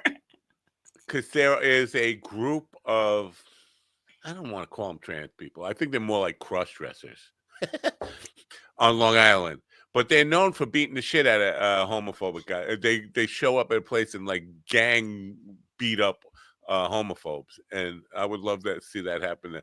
I feel if you're, I remember some comedian talking about this like years ago, but it makes sense. I mean, if you're a gay man and you're going into the military, more than likely that means you might be a badass gay man. And so why would you want to fuck with somebody like that? Same with football players. Same with gay football players and gay hockey players. You're not going to say wrestlers? I can't. Oh, you're not going to say wrestlers? Come on. Yeah, I mean, That's redundant. Is someone going to walk up to the face of a 6'4" linebacker that weighs 300 pounds, that's all muscle, and get on him because he's gay. Go ahead. Let me know how that argument works out for you. I unfortunately my dementia is kicking in right now, so I can't remember names. But there are several Army vets that I have interviewed on the evening program who talked about the rape culture within the U.S. Army. Yeah. And it's not rape culture man on woman. It's rape culture major on corporal, major on private, man on man rape, and it goes on a lot. And it's the amount, according to these guys, it's astronomical. Ass raping. My brother-in-law, he's like career military. He's still in. He's done several deployments. He was over in Iraq, and he said like the Iraqis, the big complaint from a lot of the military guys when they were training the Iraqis is that the men were too effeminate. A lot of them, they felt they were just too effeminate and couldn't handle weapons or even being into that grind of fighting. And in that culture, being gay is completely frowned upon. And it is a very well-known secret within those Muslim countries. The underground gay scene is very strong because access to women is not easy for the men because of religious and societal views. So the guys then turn and start fucking each other. That's going to happen on this show very soon. But that's also human nature. That makes sense. You may or may not agree with it, but it makes sense. A man is only faithful. A man's only faithful depending on his options. So right there you go. A man's as faithful as his options. When she says, I mean, if you're in someplace 6 months in a cave, after a while you might go, you know what? That mustache. That bat looks good. Yeah. The reason I brought up the gay makeup artist that they're trying to get undeported, whatever, because they sent them to a concentration. I mean, really, an El Salvadorian war camp prison is a concentration camp. Let's call it. But so Jesse Waters is saying, oh my God, and somebody ought to Luigi this guy. By the way, Luigi's going to get the death penalty or something.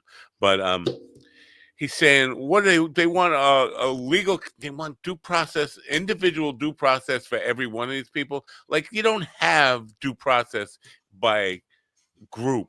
You don't have a court case where we're going to put everybody suspected of being illegal or being a gang member or any of this stuff. Put them all on trial at once. Due process is about individual rights. So and it's like, don't worry, someday you're going to be on trial. You're going to want that individual due process. They're against due process, and due process is not just for. You got to prove that the guy did a crime. You can't just look at somebody and say they look like a criminal to me. Let's deport them. Let's put them in a concentration camp. I think due process for them means rich white people get due process, and everybody else gets the process. The process.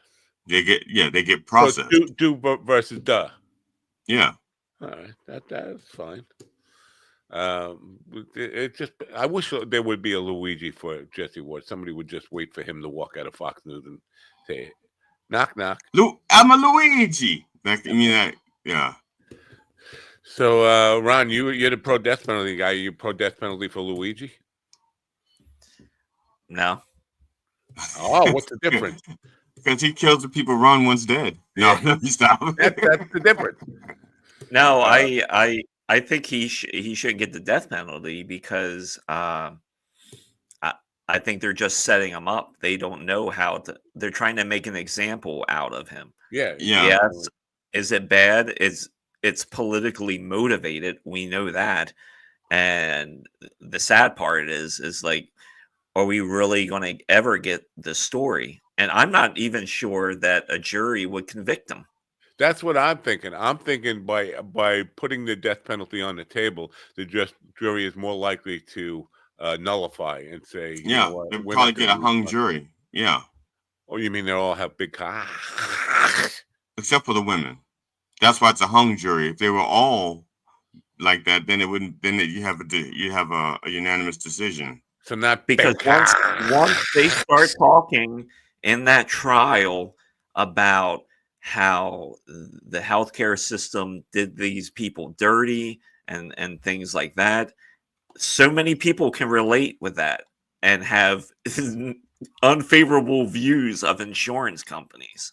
Be tough to even get a pick a jury. I could imagine that jury selection would probably take a long time to find people who both sides could feel would be. Yeah, and I don't think they're not helping themselves in the court of public opinion to say we're going to charge this guy as a terrorist. No, you shouldn't. This is just a straight up murder. Now you're making it so political, and now I think a lot of people will be asked, like, is it wrong that he killed him? Yeah, but do people think that he had a good reason to do it? And I think a lot of wonder people if he's actually going to plead not guilty or I don't know.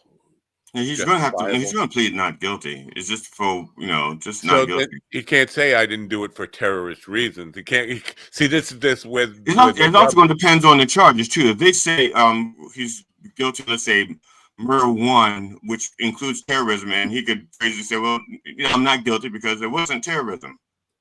But of course, they may have more than one charge on the table too. They could say we're going to charge him with man 1 and man 2 and man 3 and man 4 and girl 3 and man on man. Well, they could just.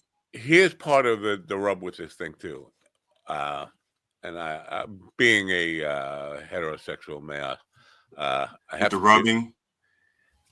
Apparently, he's very hot. Some women find him hotter than Matt Rife. Mannequin pussy. My wife doesn't find him attractive at all, but then again, she married me. So. Wait till the calendar comes out next year. I've seen Erica Rhodes on stage ask a question of a very, let's say, a red hat audience in Texas.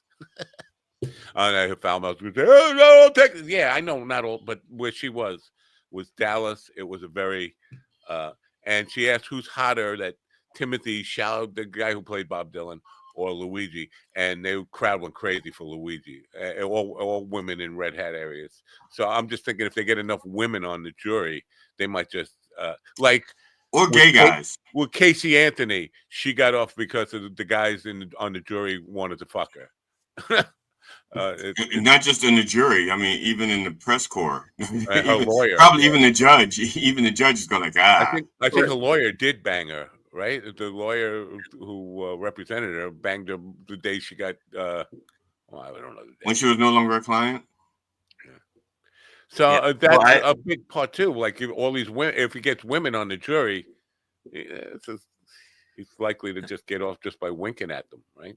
Hey, baby. But also, I don't think it helps their case either. Like the guy in Butler, and then that other guy in Florida, and these things that have popped up here and there, those people all had ties to being conservatives or were conservatives at one time, or MAGA people. They have connections. So it should be pretty easy to do the math there. And I'm still waiting for one of those guys to probably do something even more fucked up. It just hasn't happened yet.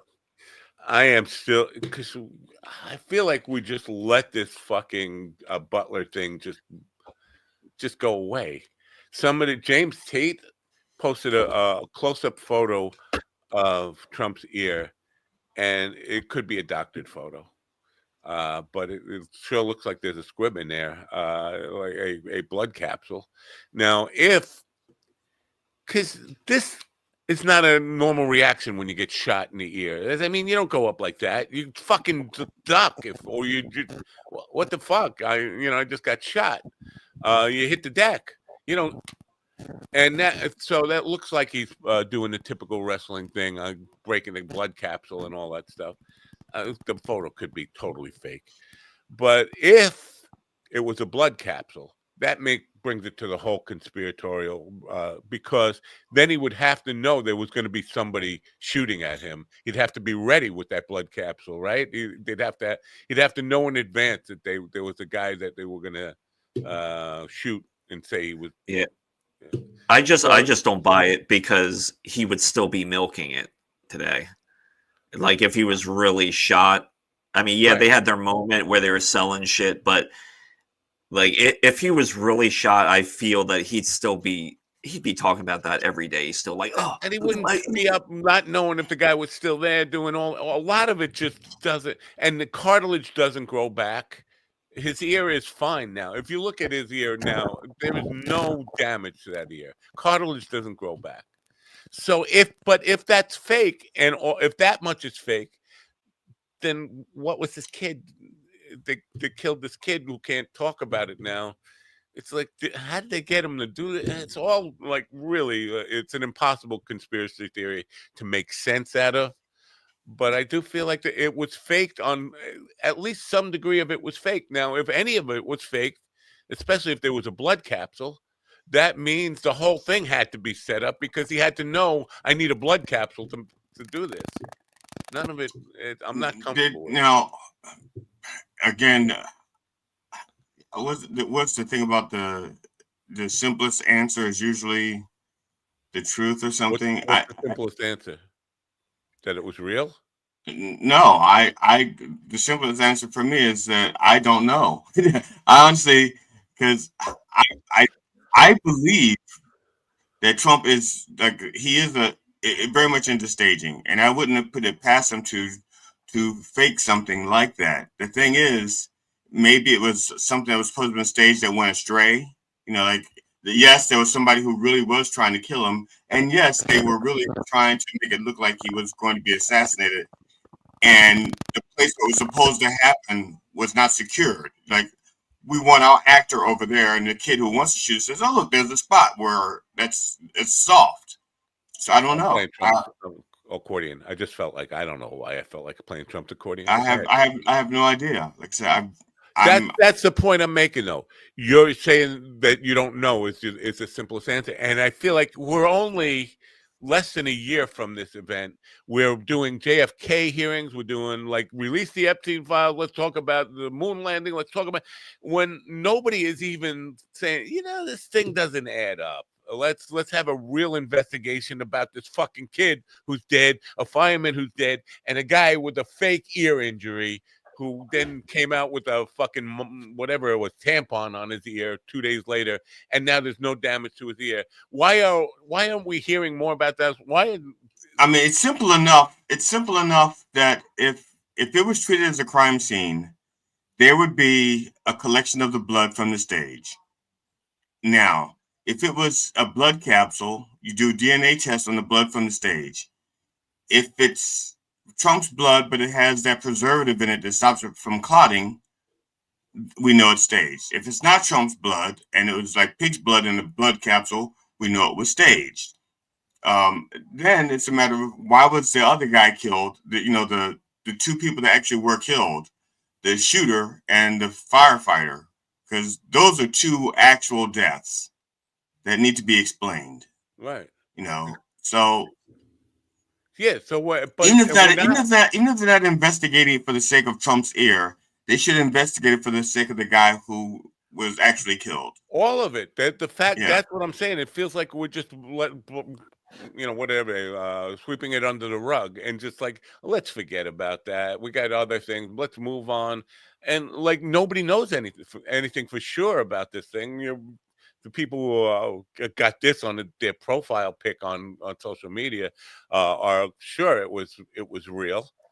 I'm not sure it was real, but I'm not sure of anything that nothing seems to add up in the whole thing, and nobody fucking cares. It's like, well, you know what? Let's talk about JFK. That's really important. And because they flood everything with all these stories and bullshit. That way, no one can really keep up.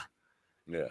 And if you don't put truth out there, ignorance and lies and conspiracies will fill the vacuum. And go ahead. I'm sorry.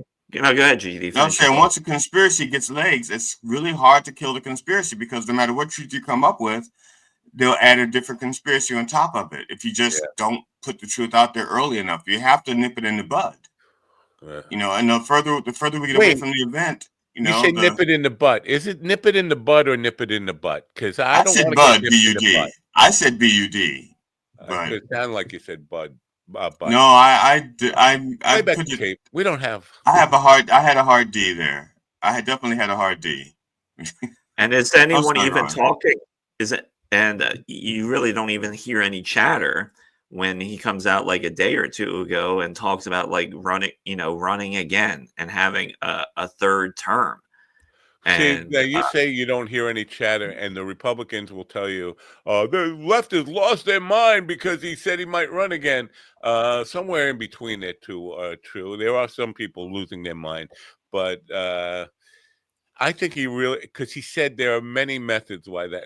There's only one method to run. Is you go and down to the. Okay, say methods, but did you say there are many legal methods?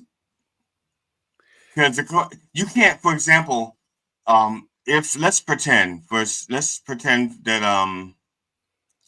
whoever the next Democratic president is, or the next candidate is, let's just say Kamala Harris decides to run again, and she puts Barack Obama as her vice president. He cannot be vice president because he's ineligible to become president. He can't be, you can only be vice president if you're eligible to be president. Since Barack Obama has been president for 2 terms, he's not eligible to be president. That doesn't matter, especially if you're doing a coup.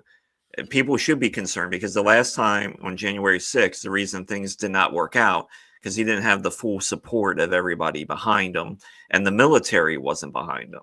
Now, I'm just saying legally. I'm just saying because he's saying there's many methods. I'm saying, well, how many legal methods are there?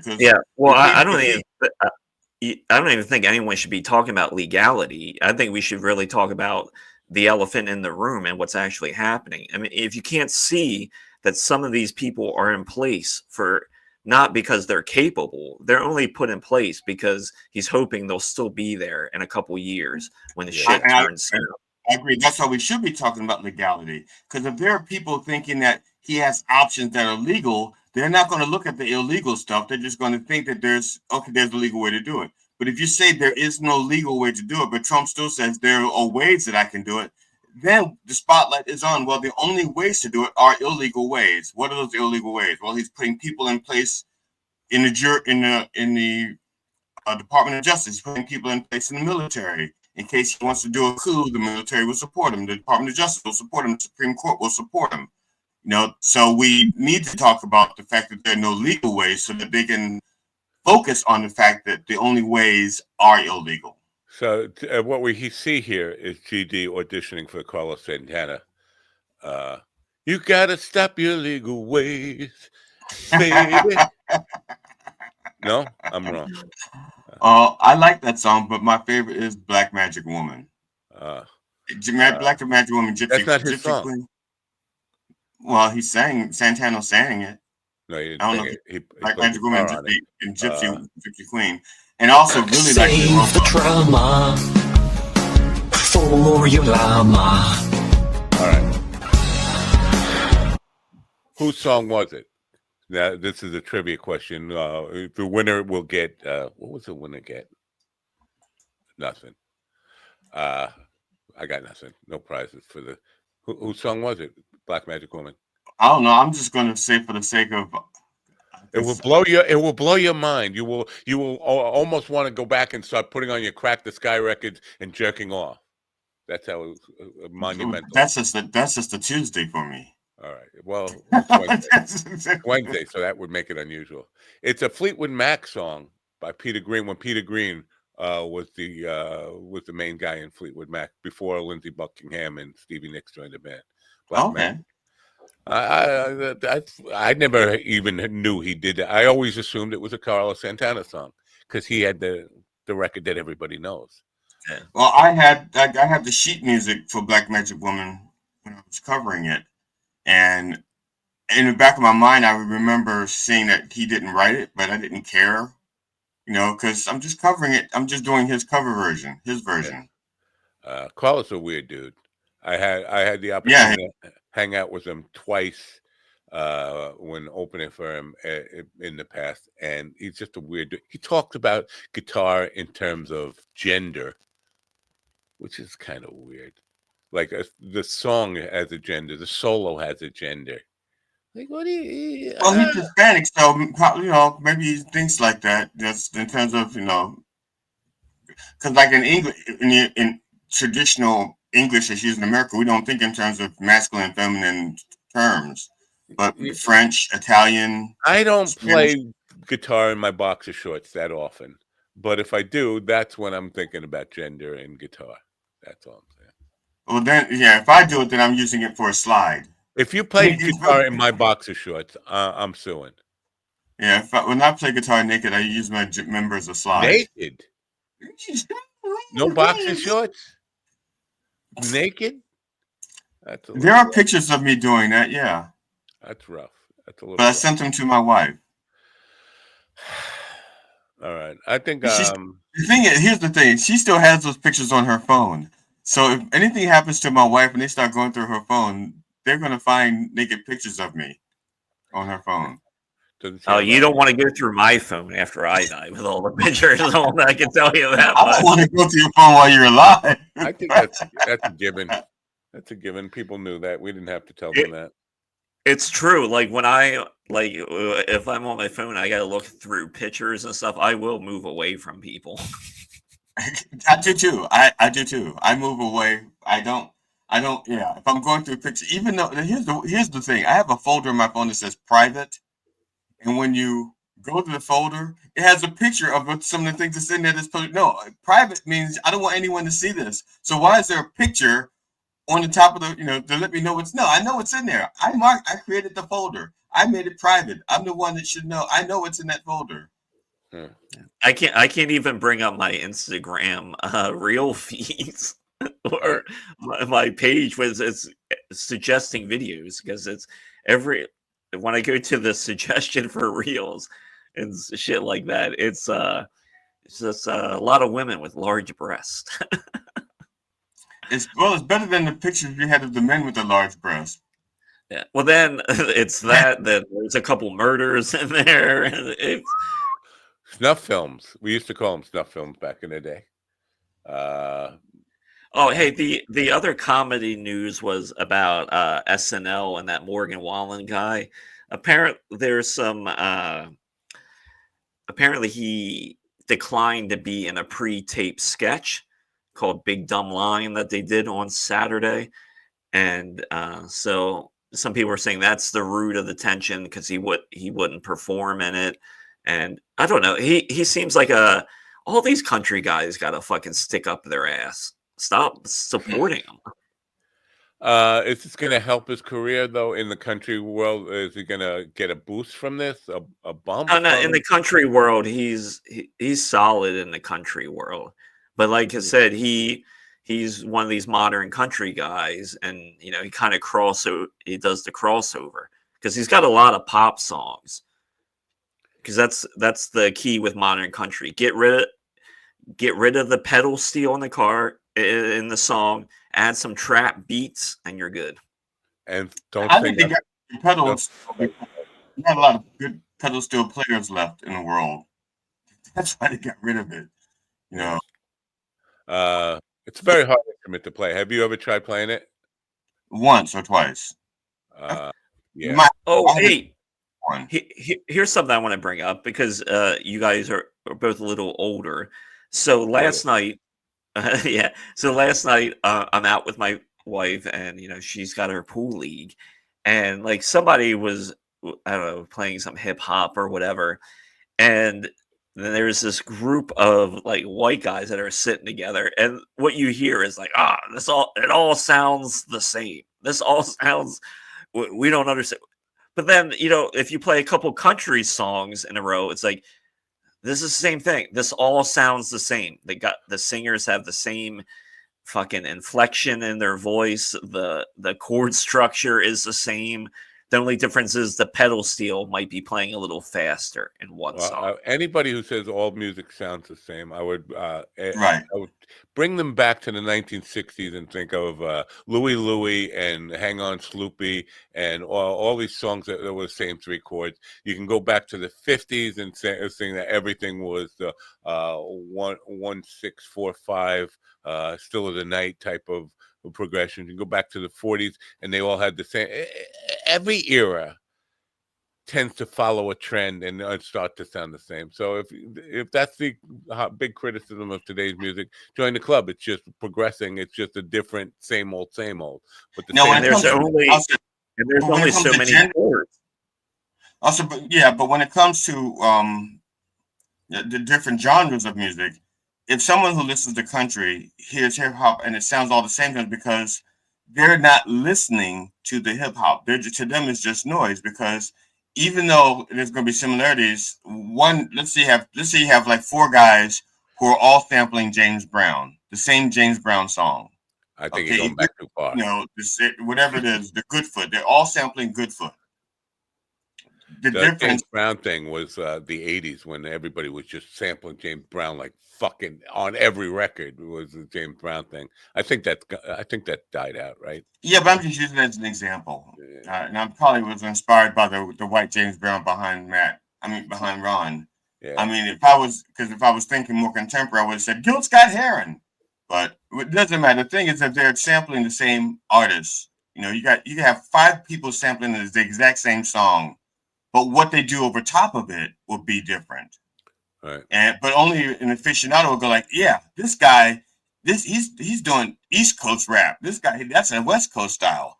That's for people who know rap. If you're a country artist or you listen to country, you don't give a shit about that.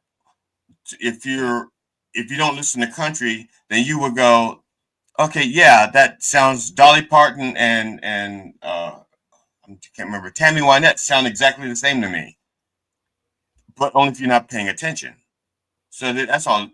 So also, it's just chord progressions and beats, though, pretty much are the things that make things so similar. Because, like in pop music, that 1-5-6-4 thing right now is just almost every fucking song is the same fucking progression, and the beats are all the same. And you can do that no matter what the genre is.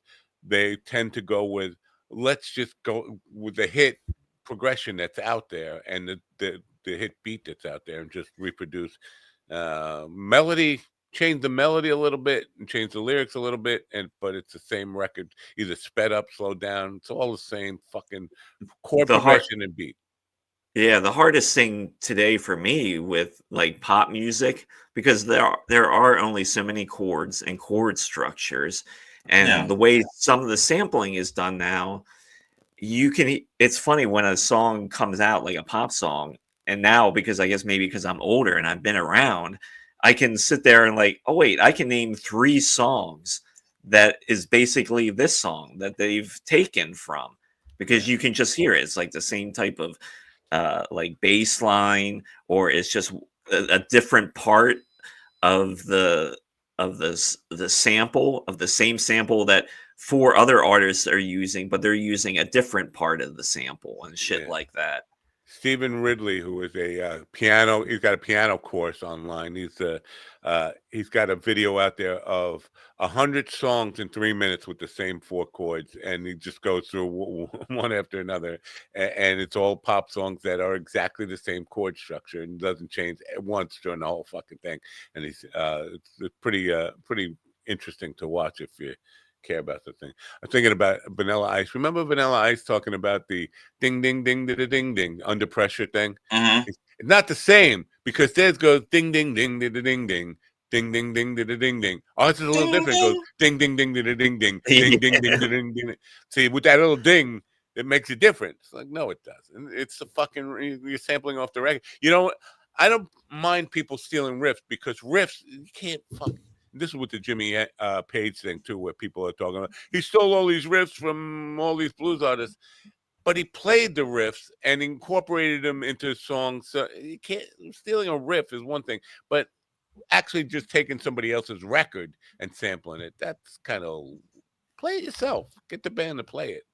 That's what I'm saying. Hello, you beautiful people. Who's this? Oh, hello, Christy. How are you? I saw a picture. I wanted to say this yesterday. I saw a picture of Virginia Madsen. Very beautiful woman. She was back in the day. Yeah. Somehow I'm seeing her pictures all over Facebook, but she's laying there on the bed, like upside down, looking at the camera. And I thought it was Chrissy, and I say that as a compliment. This is one of the women I find the most beautiful, one of the most beautiful women I've ever seen, and I thought it was you. So there you go. Chrissy's with us. Anyway, what were we talking about? Music and sampling and all that kind of. Well, I think I have to get out of here and go paint. What are you? You're not really worried about me, are you? My wife is worried about me in Manhattan. I'm not a city boy. I don't know if you know this about me, but I'm not. How long is your commute going to be? I'll be there by next Thursday. That sounds about right. It's not the commute that is the problem. It's the bridges and tunnels and all. First of all, I fucking hate tunnels. Going under the river, it's always like this. If there's going to be a terrorist attack, it's going to happen while I'm in the tunnel. Somebody's going to fucking drop a dirty bomb, and I'm going to be in the tunnel. And I don't want to die. I want to die, but I don't want to die that way. Beggars can't be choosers, Matt. That's true. It's true, but so it could happen today. If I'm not on the show tomorrow with Josh DeWay, yeah, she's fucking gorgeous. But you know what? You could take any picture of her; she'll look gorgeous. And I should find the one. There are other pictures that are better, but we can't shoot. That's not the one that she was in the movie with Jennifer. Was it Jennifer Connelly? Jennifer Connelly, where they were like lovers, and it was like a small town, like a used car lot or something. I can't remember. Oh yeah. It has Don Johnson in that movie. It's called The Hot Spot, I believe. Ooh. Yes, I can't remember the name of the movie, but yeah. I think they had like a little makeout scene by the lake or something. Oh yeah, and there's some great topless nudity in that. I love Jennifer Connelly. You know, I know this is now we're slightly different. I think this is a different genre we're talking about here, but there's a movie called Gia where Gina Gershon has a scene with this is the picture I thought was Chrissy. I was just scrolling through my Facebook page, and I was like, because I see her in this pose a lot, and I was like, even if I turn upside down, it kind of looks like. Yeah, she was in that pose. Wouldn't she have like a snake or a lizard with her? Well, I think Chrissy's more well endowed. Okay. But anyway, so carry on. I interrupted you. I'm sorry. I can't remember her name. She was the one. She played Laura Croft, Angela Jolie, and Gina Gershon. I think they. I can't. Oh, the movie was called Gia, right? That was Gia. Yes. Yeah. That's Jennifer Connelly from Career Opportunities. She seems quite well endowed herself. Yes. Yeah, I think the first thing I saw her in was Labyrinth with David Bowie. Is that Yep, called Labyrinth? she was like 12 or 13 at the time. Yeah, and I had a problem with that film because I didn't know about the film per se. I was a big David Bowie fan, so I wasn't crazy about the film. But a friend of mine was like, we're about to. He goes, man, you got to see her. She's gorgeous. And I said, she's a child, right? And he was like in his 20s. I said, I'm really uncomfortable with you going on about a 12-year-old. That kind of bothered me. That movie came out in '86, so I was 12 years old. And so at the time for me, when I seen that movie, Jennifer Connelly was for me. Yeah, I was 26. I was 26 when that came out. So I had a different perspective. My friend was 20. I'm like, hey. I think she's really the only thing I remember about that movie at the time. It's like, all right. She was 16. Yeah. I don't know the context of this. I can't remember the context of it, but Joe Lisk, what it proves is, and I can't remember what he was talking about, what it proves, but he said America doesn't like tits. I think America likes tits just fine. I think America doesn't like the idea that people know that we like them. There is a movie that Jennifer Connelly's in called Requiem for a Dream, and it's about heroin addicts.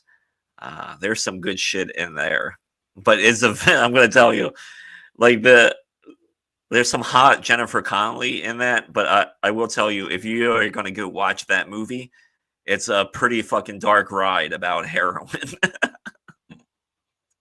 I don't remember David Bowie, but like I said, I was not a fan of that movie because it just seemed so contrived and manufactured. It was like we got to put David Bowie in a movie, and the music was like really substandard as far as I was concerned. I just really didn't like that movie.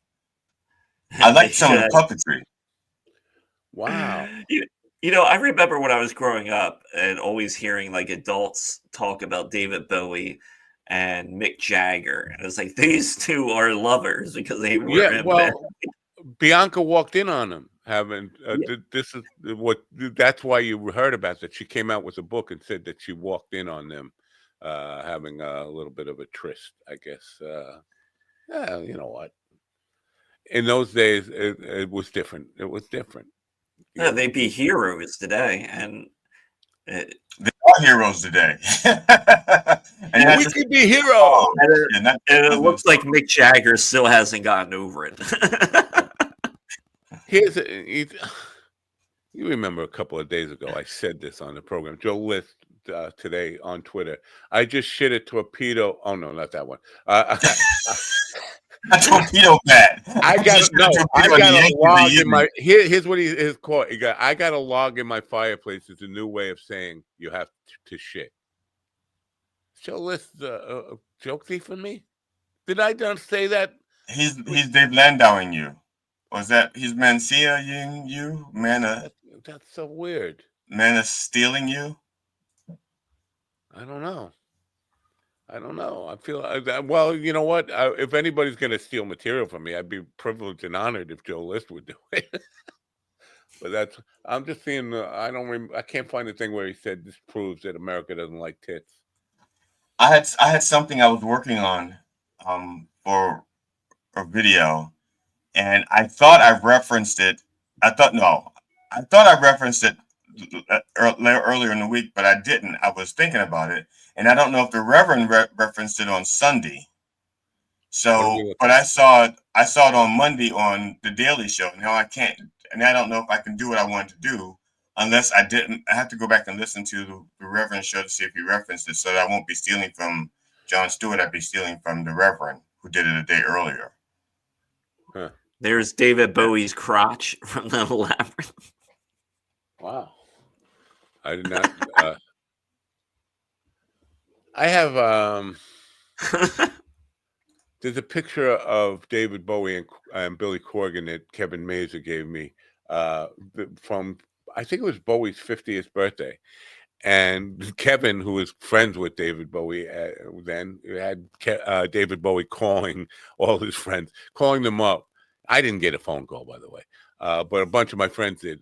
David Bowie, I'm just calling to say hello. And like, yeah, it's a fucking prank call. Why would David Bowie be calling me? Everybody was like hanging up on him. But Kevin was just getting David Bowie to call all his friends and say hello. Very fucking weird thing. And I get a picture.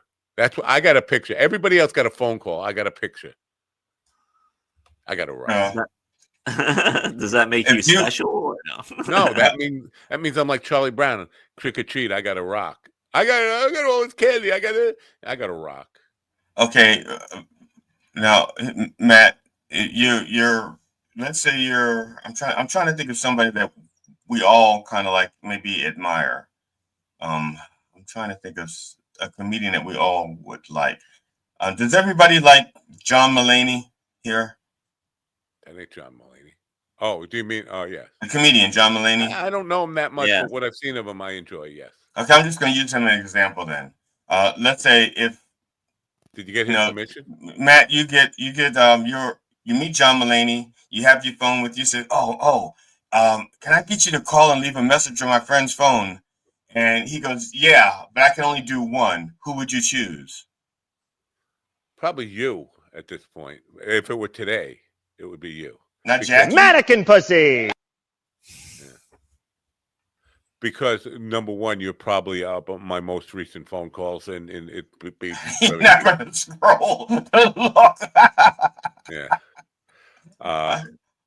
Yeah, I don't, because all my friends were MAGA people who are now in the fucking toilet. So I'm winning by default. I'm the last man standing. Yeah. Yeah.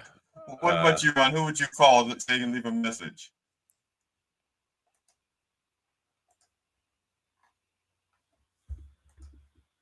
Come on, John doesn't have all day. It's like, Get air. Finish inside me. DeWay? Would you Josh DeWay? No. You know, in that pick, the other guy, David Bowie, Billy Corgan, and that other guy.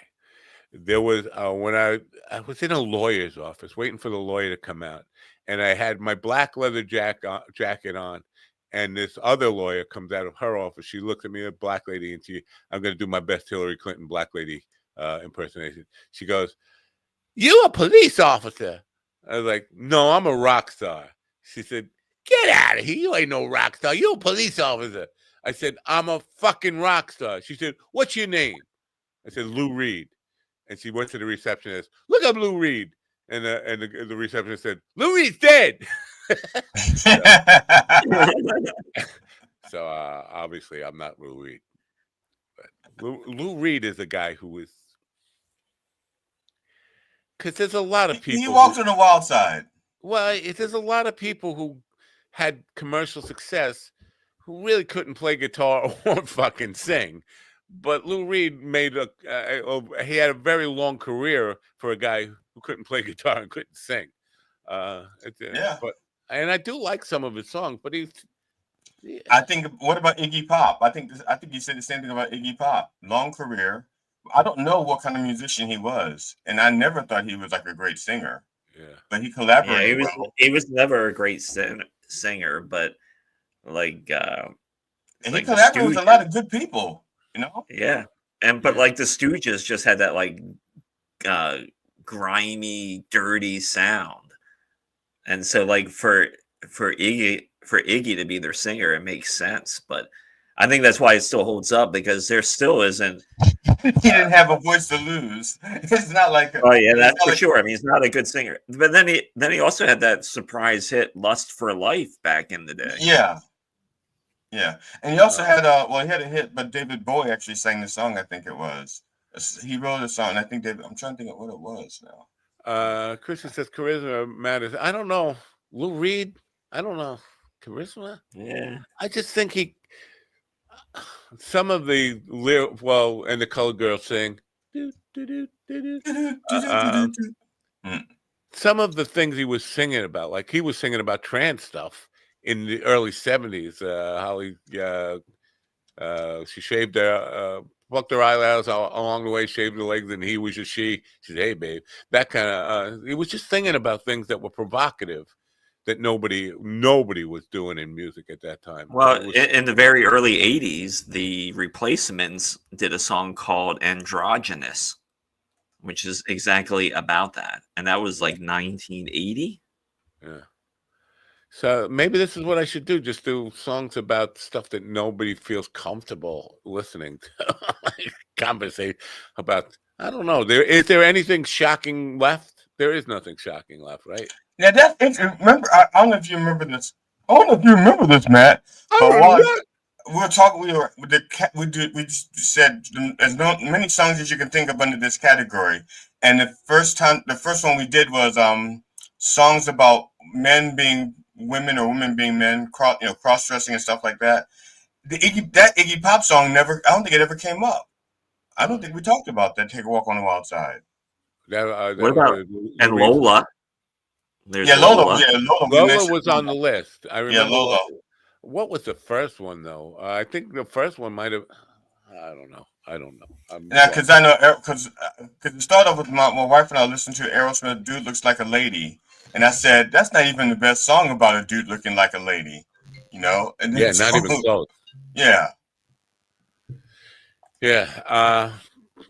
But coming back to this shock jock thing, I don't think you could be a shock jock today because nothing is shocking anymore, right? I mean, what would be shock? What would things that are really like we have guys in Florida guys fuck alligators every day. You have these stories like, it's like there's nothing fucking surprising anymore. You couldn't surprise them. And people, I don't know, a guy was fucking a 9-foot alien that looked like a praying mantis. Yeah, so what? Well, I looked up just for shits and giggles. So for trans songs, one of the songs they're crediting as one of the first is back in 1953. In Istanbul, not Constantinople, the Four Lads. Wow.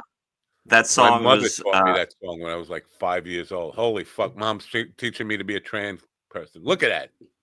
Then in 1954, there's a song called "Is She Is or Is She Ain't" by the Charmer with another one. Johnny My mother. God, my mom was into trans music. Then this one is from 1955, and the most notable is "Tutti Frutti" by Little Richard. Yeah, that's a trans song. I did not know. 1955. Wow. See now. Oh, and I was right. I was right. Jailhouse Rock is on this list from 1957, which I always thought was a very gay song. That is on the list too. Well, it definitely is gay, but is there a trans thing? What's a trans line in it? I think there's because I think there's mentions of people like dress. There's a lot of double entendre and a lot of dancing around the fucking and sucking. And that's I don't get if you the part where if you can't find a partner, use a wooden chair. Yeah. That's you need splinters. Don't break out your Brill cream and shove it up your ass. Tone Loc, Funky Cold Medina, right? Yeah, I think so. That record was made for the record and video made for $99. 1961, there's a song called "Mad About the Boy" by Deanna Washington. Yeah. Then 1962, "Twisting the Night Away" by Sam Cooke. Whoa.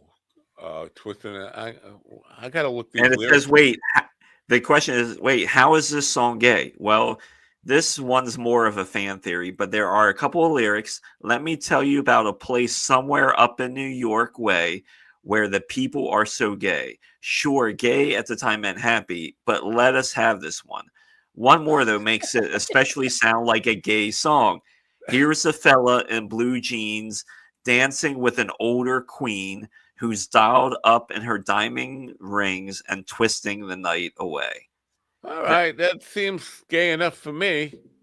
Well, if it's gay enough for you, it's gay enough for me. That's the point. I think I am the standard by which we should measure all gayness. Well, how about this? Here's another one on the list. 1964, "Andrew's Blues" by the Rolling Stones. I don't Rolling know. Stones, Andrew's Blues. I don't know that song. Yeah, there's a lot of Rolling Stones songs that I know. Very few I don't know. That one. This says here, easily the raunchiest Stones song ever. It was recorded early in their career. It's not right. The song was never officially released. How did it age? I don't know if I can give this a rating. There are some songs released. They're saying they're very. Oh, there is. It's out on there. It's on YouTube. Wow. Yeah, it's called "Andrew's Blues" from 1964. Fucking Andrew. Wow. So I will not play that because I know you will get. Because I know the Stones are very litigious. But it was never released, so maybe. But don't play it. But I'll look it up. Yeah. But you can play it at twice the speed, though, right? Then it's because you altered it, right? Don't do anything with the Stones music because they're heartless. Because there was that one guy that sampled their song "Bittersweet Symphony." It was a hit for that guy. Verve. Yes. Right? Yep, the Verve, and he used some obscure Stones song and sampled it, and the Stones got wind of it and sent their lawyer to him and said, "You're going to give us 100% of the royalties, and that's it." Wow. Oh, see, now I didn't make any money. I did a parody of Painted Black, and I put it on YouTube. I didn't charge any money. It's just a parody of Painted Black. But they would still put like a if they put like a not a copyright, That was one of the ones that revenue sharing thing where they claim the rights to it if you do get any revenue. I'm not getting any revenue. Right. You're not The Who is also on this list with a song called "I'm a Boy," and that is on there. But we kind of know that Pete Townshend's gay, so not just gay, a pedophile, right? Didn't they have one called the Thin Ball Wizard? Thin bald lizard, thin bald lizard. I think. Yeah, I think like 20 bald lizard. No.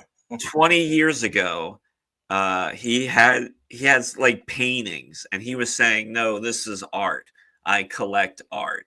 And I don't think he was ever formally charged with anything, but there were questions about his. He was saying it was all research because he had some online stuff going on where he was on pedophile sites and all this stuff. And it was just research, like research for what? You're not like a fucking scientist, dude. You're a rock star. He claimed it was claimed it was research, right? Yeah, and when it comes to that, you think as a man, like, all right, if you're going to go with that excuse, at least have all your ends closed up and not have some spreadsheets where you can show how your research is, how you're applying this research. I mean, if you're going to claim it's research. Yeah, I've only spent 5 minutes on each site. 5 minutes on each site.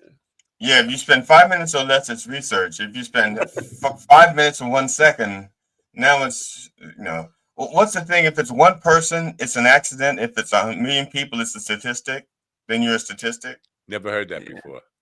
I'm probably the 1% who never heard that before, right? Pink Floyd is on this list also with a song called Arnold Lane.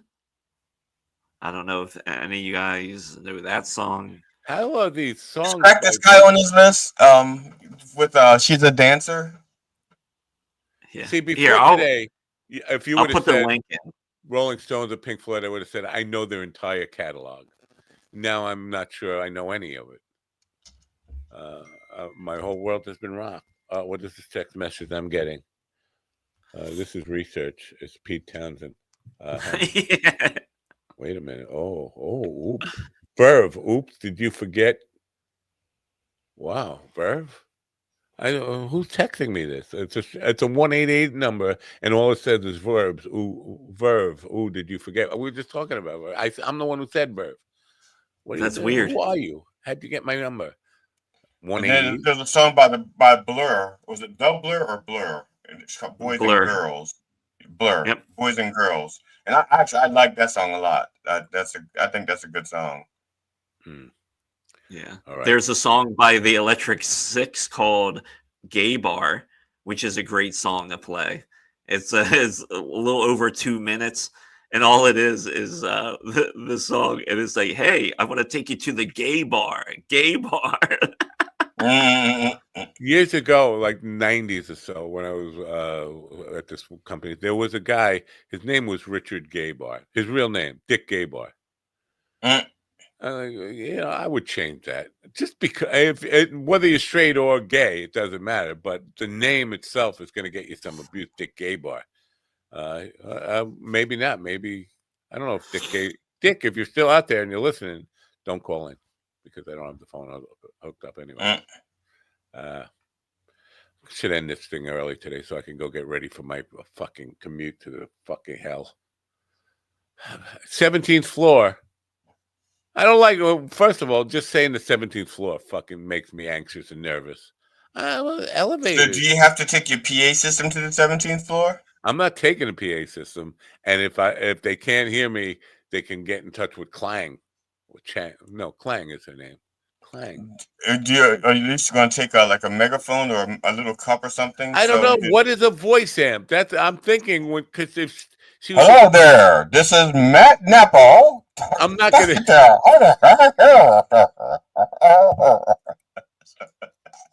Yeah, I don't know what a voice. I'm about a trach type of thing, right?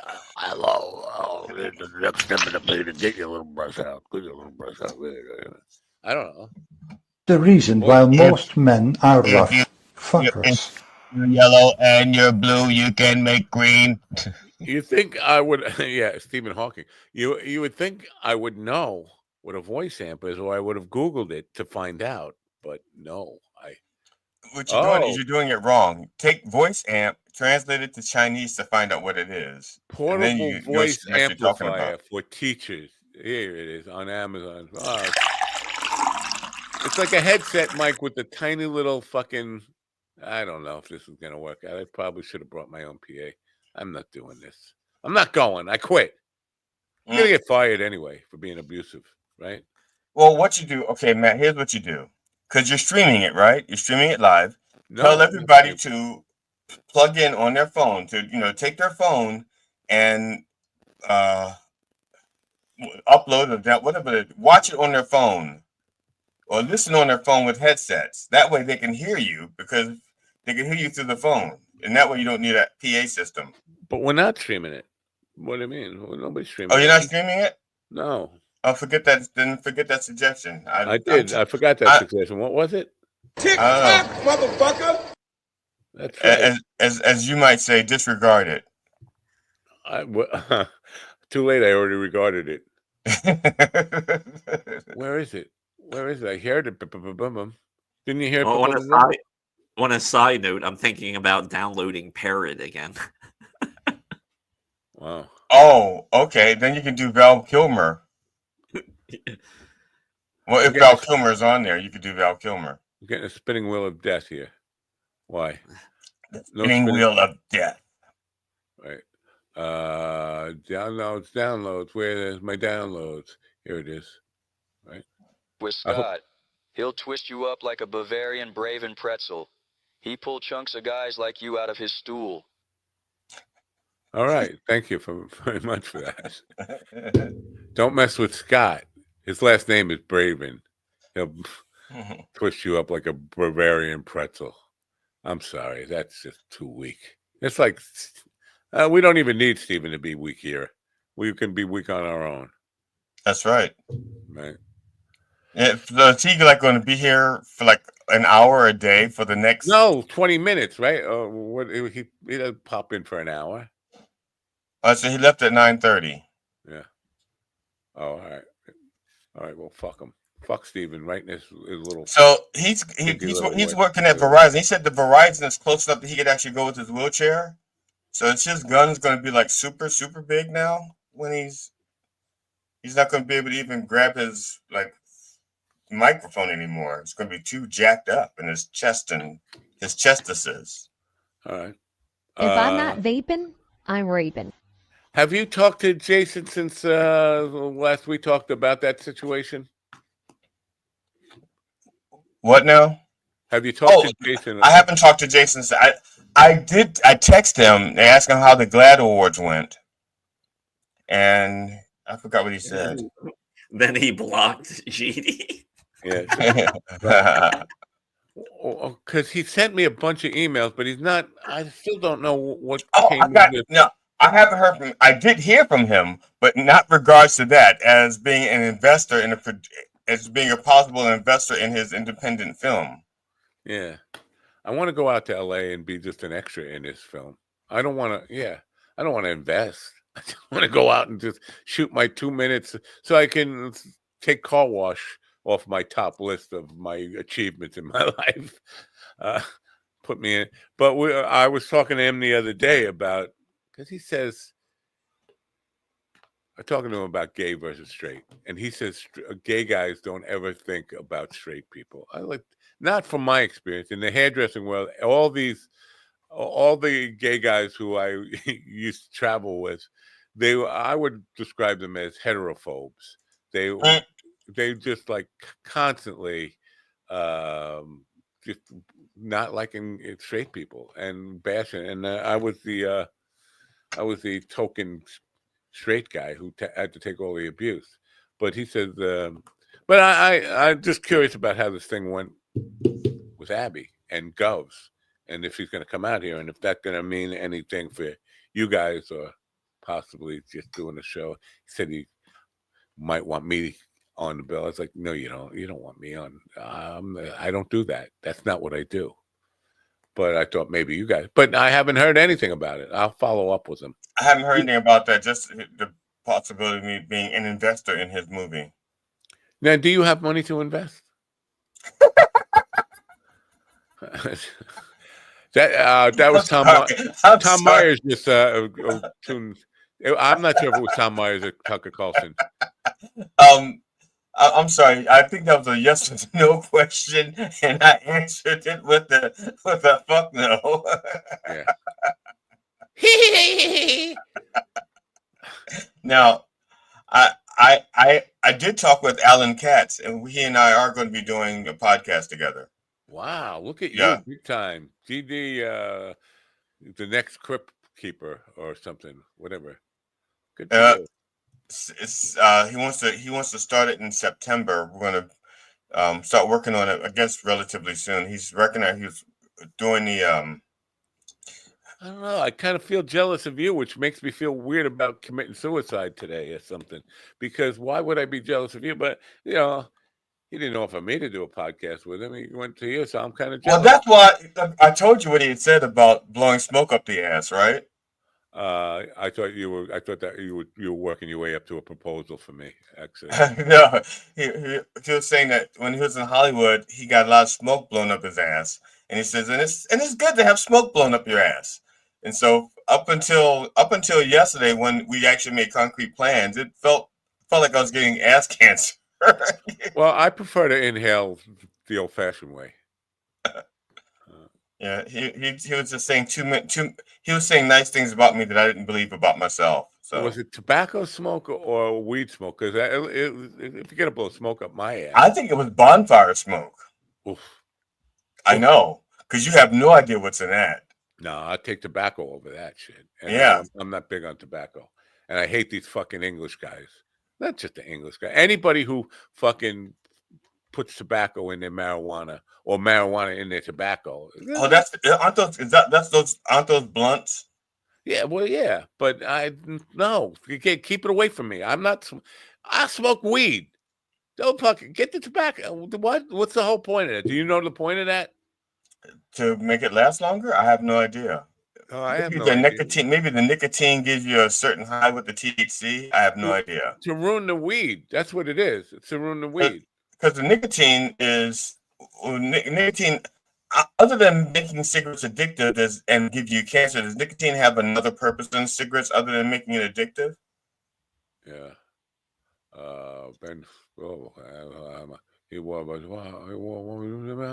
Okay. I'm going to do the colored commentary. Matt is stroking out. If you're listening and not watching, Matt is stroking out. I would love to have a stroke today and just die here. Vagina. If you could arrange for me to actually stroke out, I actually considered calling in and faking a stroke. What are you trying to say? You could do that because Steven's not going to be doing Beyond Curiosity or whatever it's Beyonding. I don't know if that show's been canceled, to be honest with you. It's Beyond Cancellation is the name of the show. Because I was going to say you could actually call in like that and stroke out, call into his show. Yeah, but so with her, if I called in faking stroking out, she'd be like, stroke is actually something that happens within your brain, the synopsis. I'm trying to can I get a yes or no? I don't want to go to the show today. Can you get somebody else to do it? Having a stroke is bad for your health, whatever she would say. But she can't give me she's incapable. There are people who are incapable of saying yes or no. What's the deal with that? And that's how date rape happens. Oh, here we go. That's a good place to end the tomorrow, Josh DeWay and Val Kilmer will both be on. I thought DeWay was dead. Didn't DeWay die? Didn't he have like a tracheotomy? Oh no, wrong DeWay. I think he faked it. I went the wrong DeWay up there. Yeah, he went that away. Yeah, that DeWay. No, that DeWay. So Ron, just let Josh know he's in for a bunch of really bad puns tomorrow. Yeah. He should gear up for it. Right. All right. I'm going to spend most of my night working on terrible puns. I'm going to spend the rest of my day turning on the radio.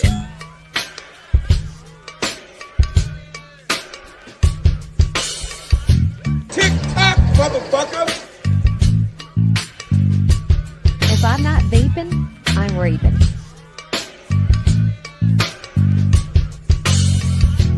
Finish inside me. Truth is, I'm right about all of it, and you know it.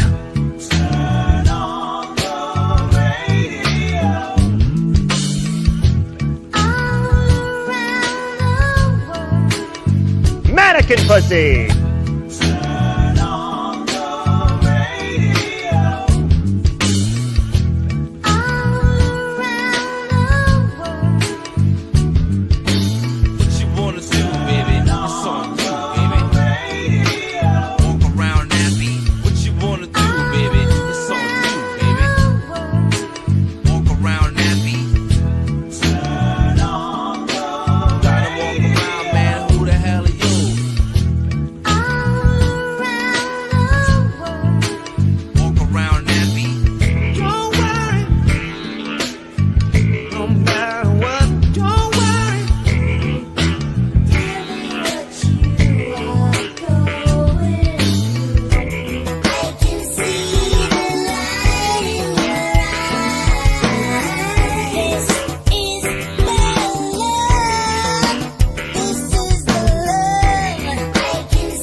Listen to me now.